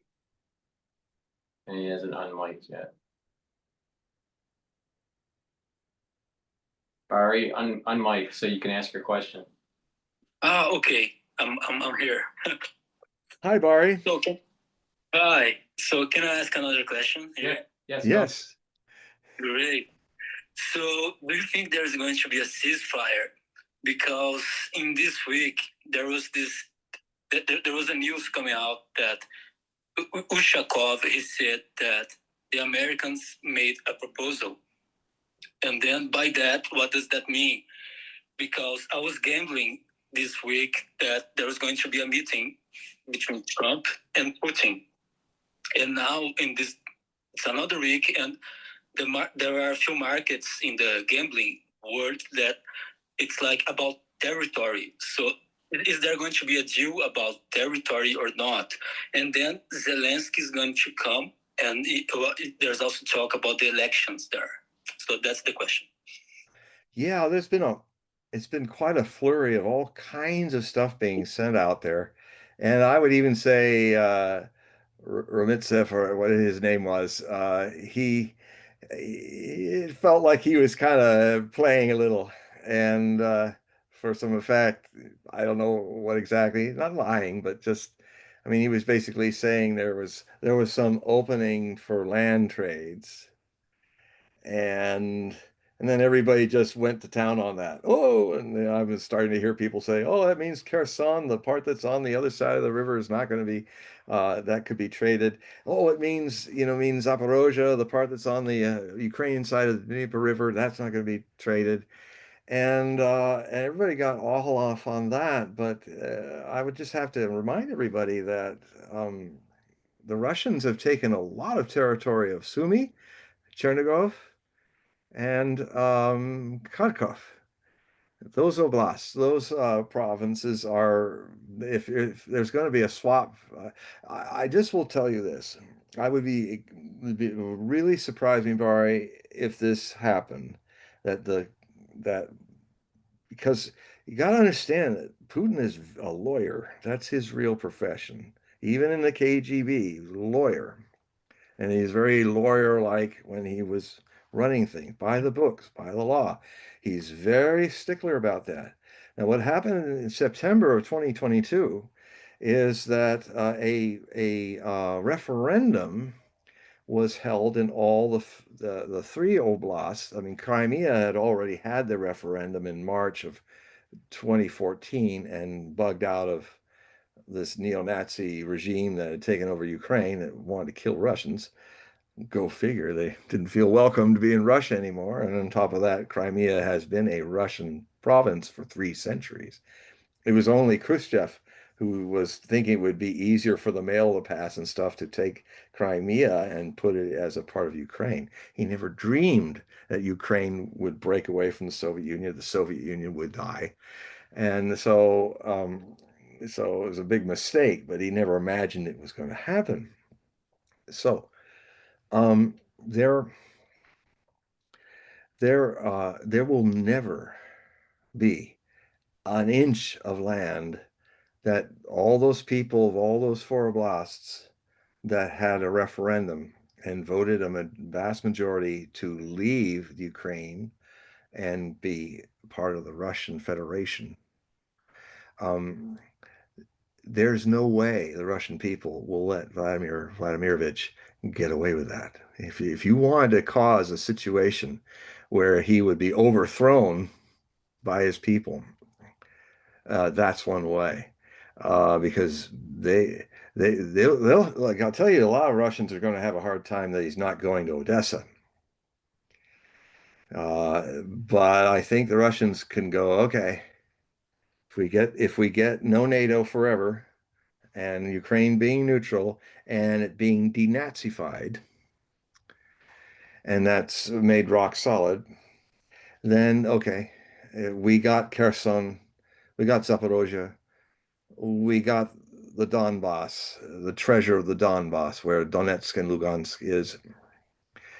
And that has built a land bridge to Crimea, and it is very much similar to the land that Catherine the Great had created in Novi Russia. So that's the compromise that will happen, and they don't need to cut up the things they can't because they declared these lands and these people are now Russian. They're not going to go, oh well, let's just throw some of that out.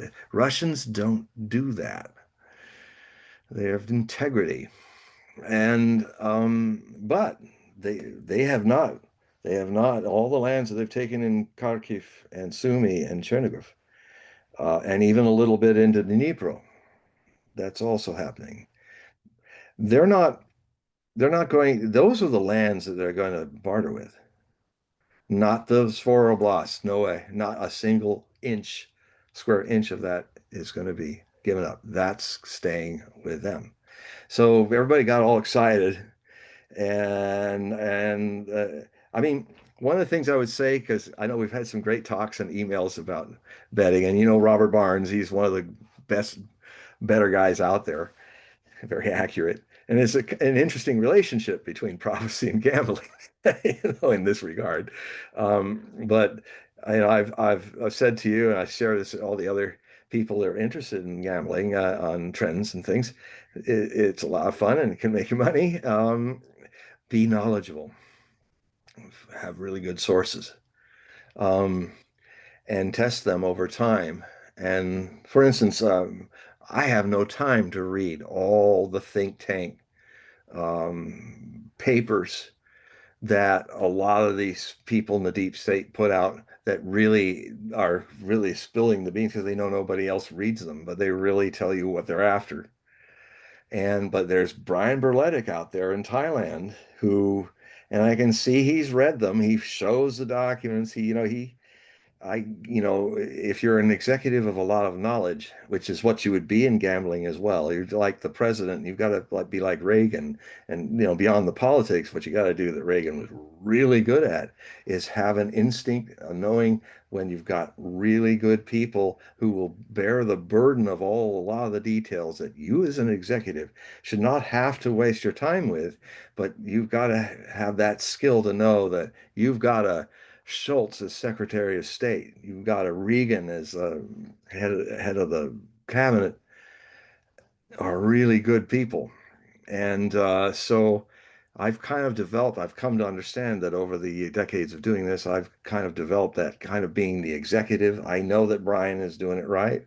I quote him for that, and he is right. And so I through him, so anybody check out Brian Berletic in his YouTube station. He's really good at this, and there's not a lot of people who are reading all those think tank, the neocon tanks and all the other tanks.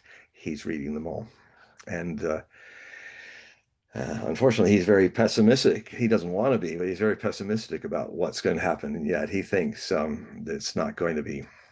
This is not going to go anywhere. What's going on?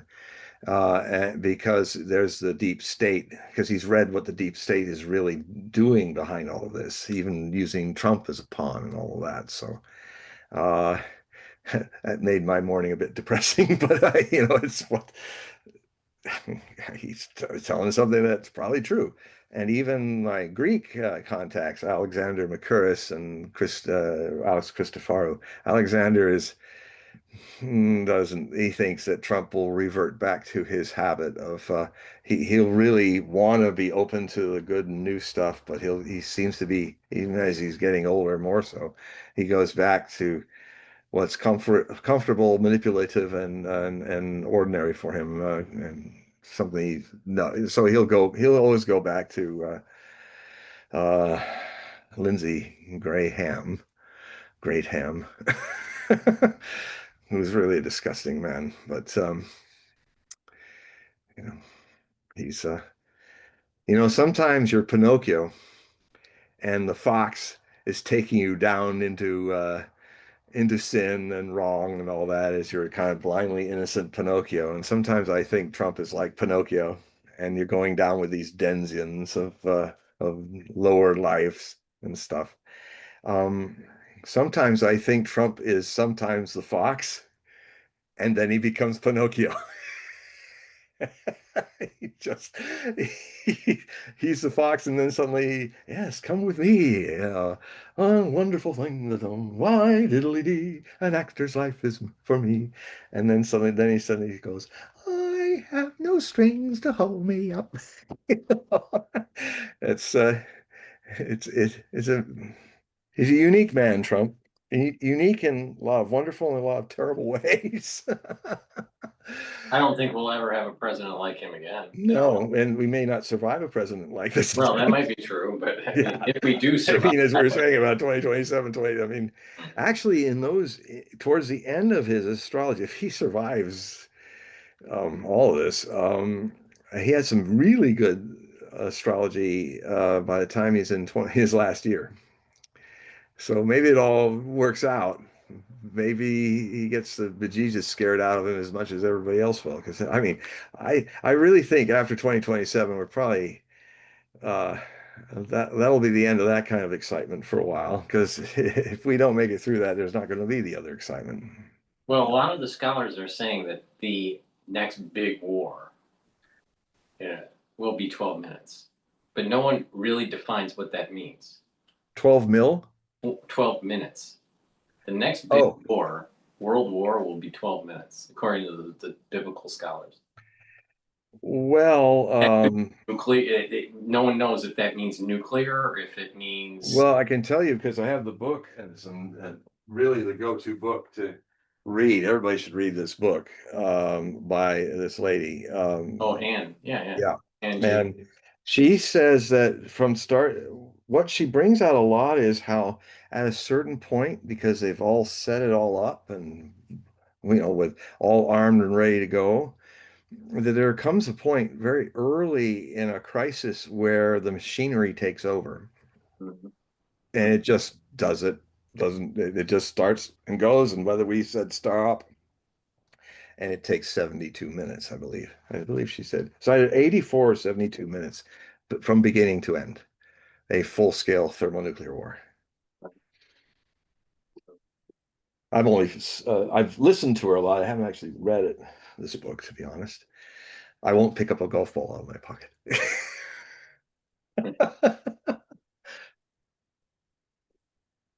I haven't had time to read it page to page. No, I read the book. Yeah. It's actually pretty good. Yeah, that's what people, and then I've watched her for hours talking, and it was like, wow. Yeah, no. What's shocking is the way she writes it is it's as the clock is ticking. Yeah. Yeah. All right. This whole fat book of pages is 84 or 72 minutes. Yeah, it's kind of crazy actually. But we've been living under this Damocles for decades. Yeah, and it looked like the sword got a little stronger string for a while, and now it's somebody's going as they cut each of those treaties, they're thinning the string, and it's going, Yeah, I guess we got to get under the sword again full time, and then maybe because the Cuban Missile Crisis did start the road towards nuclear disarmament, even though it potentially got worse in the 80s. I mean, Scott Ritter will tell you that in his book. Pull that one out. I'm plugging all my sources. They need money too, but they also give you something. This is a great book. This is one of Scott Ritter's books. It's Disarmament in the Time of Perestroika, Arms Control and the End of the Soviet Union. He was a Marine major of intelligence. Sometimes he says that's kind of an oxymoron for a Marine, but it's very funny. And he said, he ended up when the INF treaty, we're coming exactly back to the same place, and it's beyond dangerous, and it's even more dangerous than a lot of people know, is intermediate missiles. Back in the late 80s, the Pershing 1, 2, and 3, and the SS-20 and 21, I believe, on the Russian side, were basically intermediate range missiles. I think it was at least 1,600 of them, all on the west, all in the Germany and on the edges of Russia. And they were so fast and short ranged that there was no time. If somebody made a mistake and fired one, there was 4 minutes. I mean, this is the key why Russia is ready to go to war to the end in Ukraine. Because if NATO takes over Ukraine, they will place their missiles so close to Moscow that they won't even need the dead hand. As soon as they fly, there's not enough. And if while the heads of Russia are still alive in a few minutes, they'll push the button because they don't have time to know if it was a mistake or not, and they'll launch everything. So this is so insane that that's why we had millions of people demonstrating in London and all over the world. It was really people woke up. They're saying, "My God." And then they'd already seen the day after and threads, and which also helped people become aware of it. And they were made afraid of it, and that's good. Sometimes it's good to be afraid. Sometimes it's good to know that smoke in your house, don't ignore it. Your house is about to burst into flames. So being afraid is good if it's the right fear, if it wakes you up. And people were waking up to the danger. And what happened is they got the INF treaty signed. This is Reagan and Gorbachev signing it.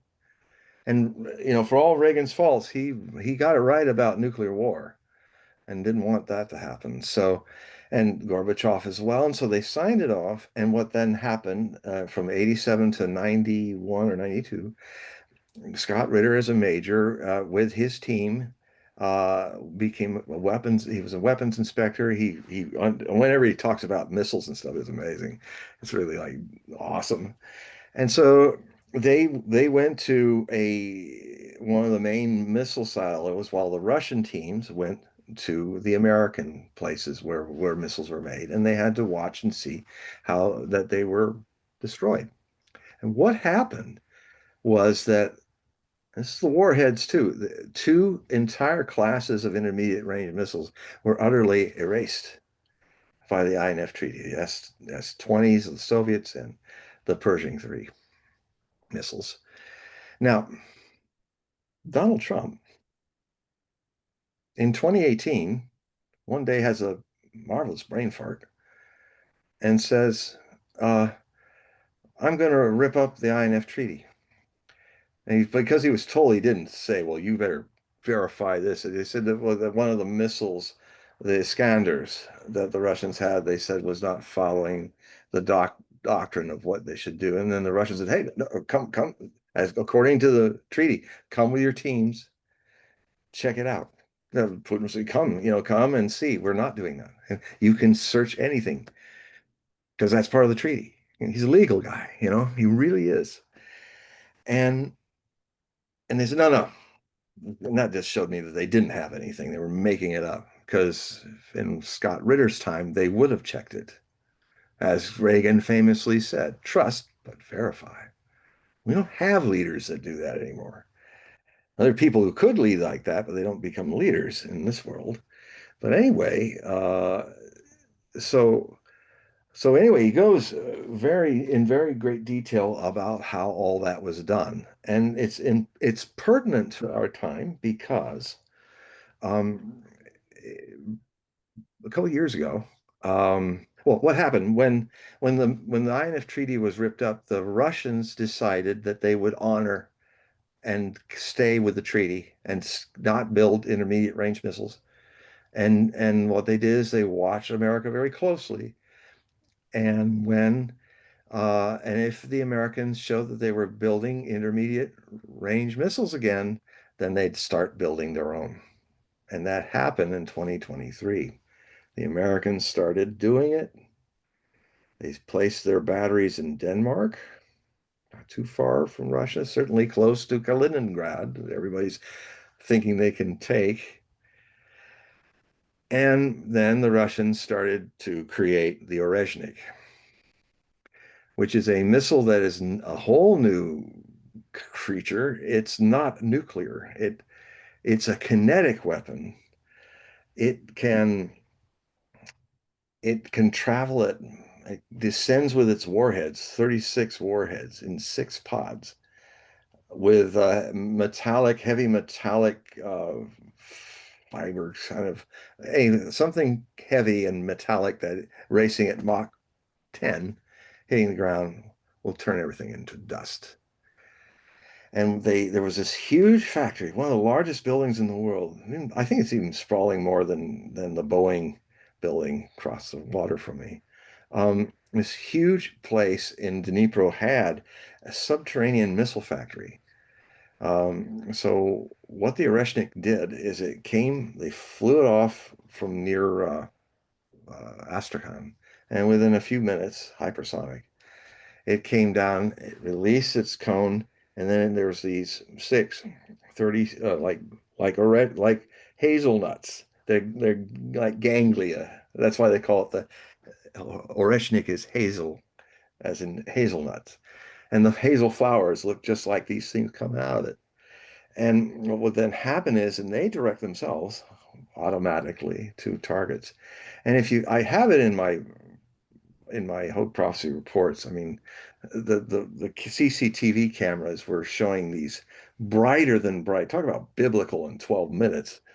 These things were coming out down like in twos, like woof, woof, woof, woof, and it's like bright as the sun in the blackness of the night, coming out of a low overcast. You can see the glow coming, and it's like woof, woof, woof. And then I have the recording of what it sounded like. The nastiest sound I've ever heard. It was bright as lightning and roared like a lion thunder. It was terrifying. And it was roaring all over the city. Now, what happened is you didn't see much happen. You just all these little neat little flamed holes came into the whole structure, and the building still stood. And a lot of at first people were saying, it was just bogus. It was a big show. They were dummy warheads. And of course, then the pressure was, well, let's show it. I mean, if this was a phony false flag, God, the Ukrainian propaganda people should be all over it like honey, with flies and honey, or bees. Sorry, bees.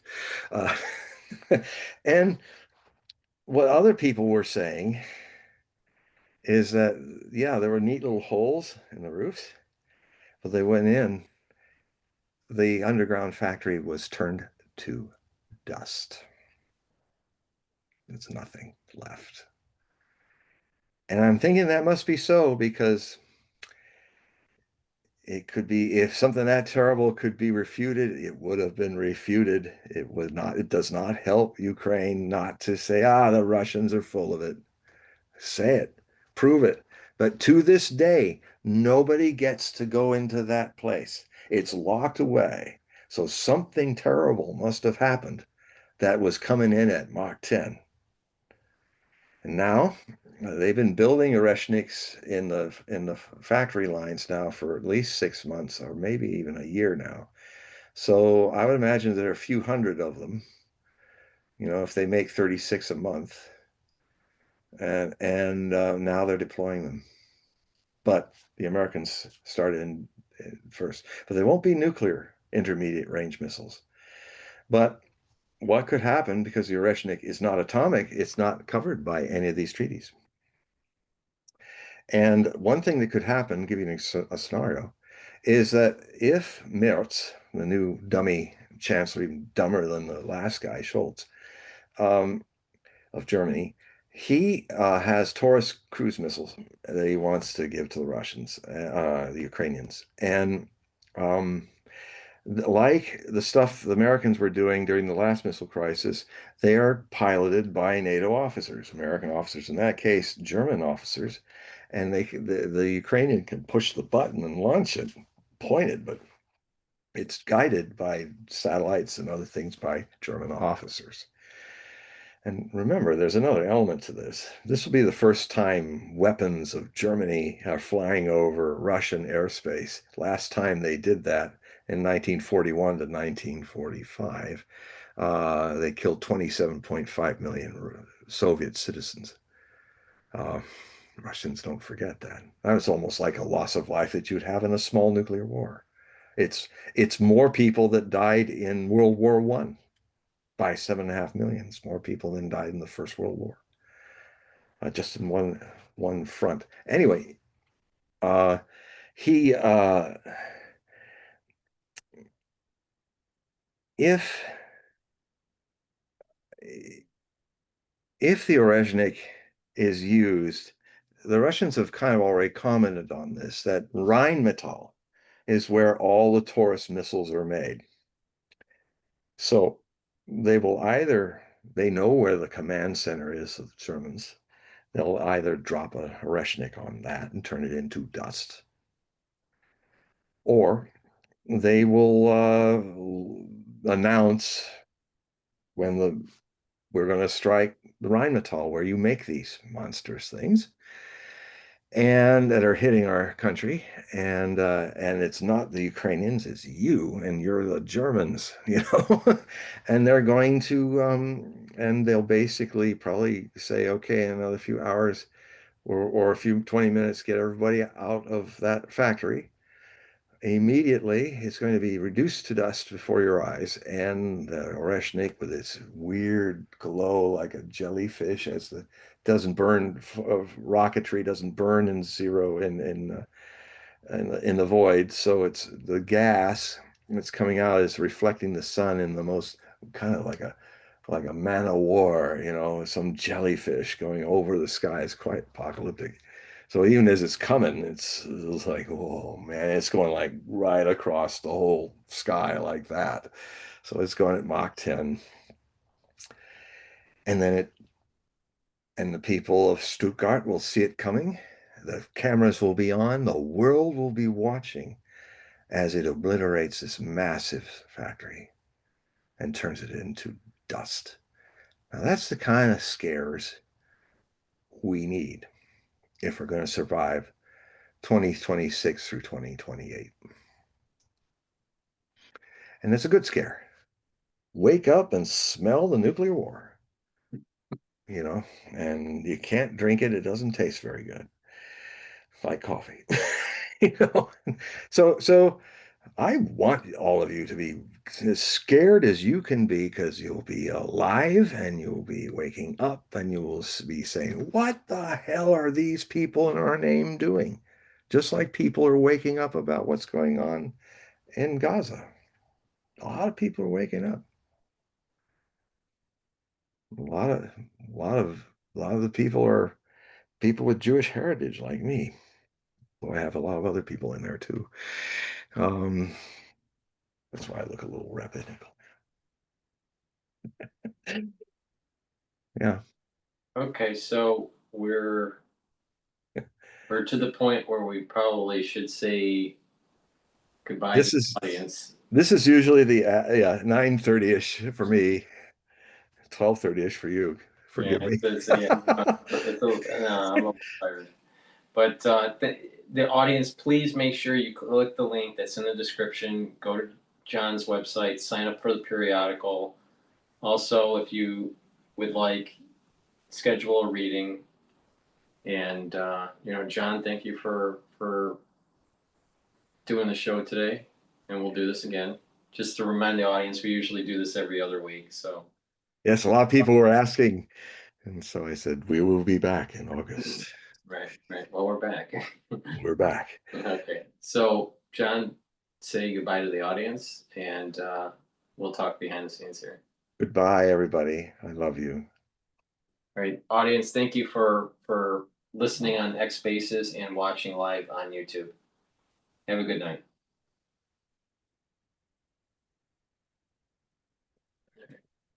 John, just stay there while I shut the thing down here. Put back this book.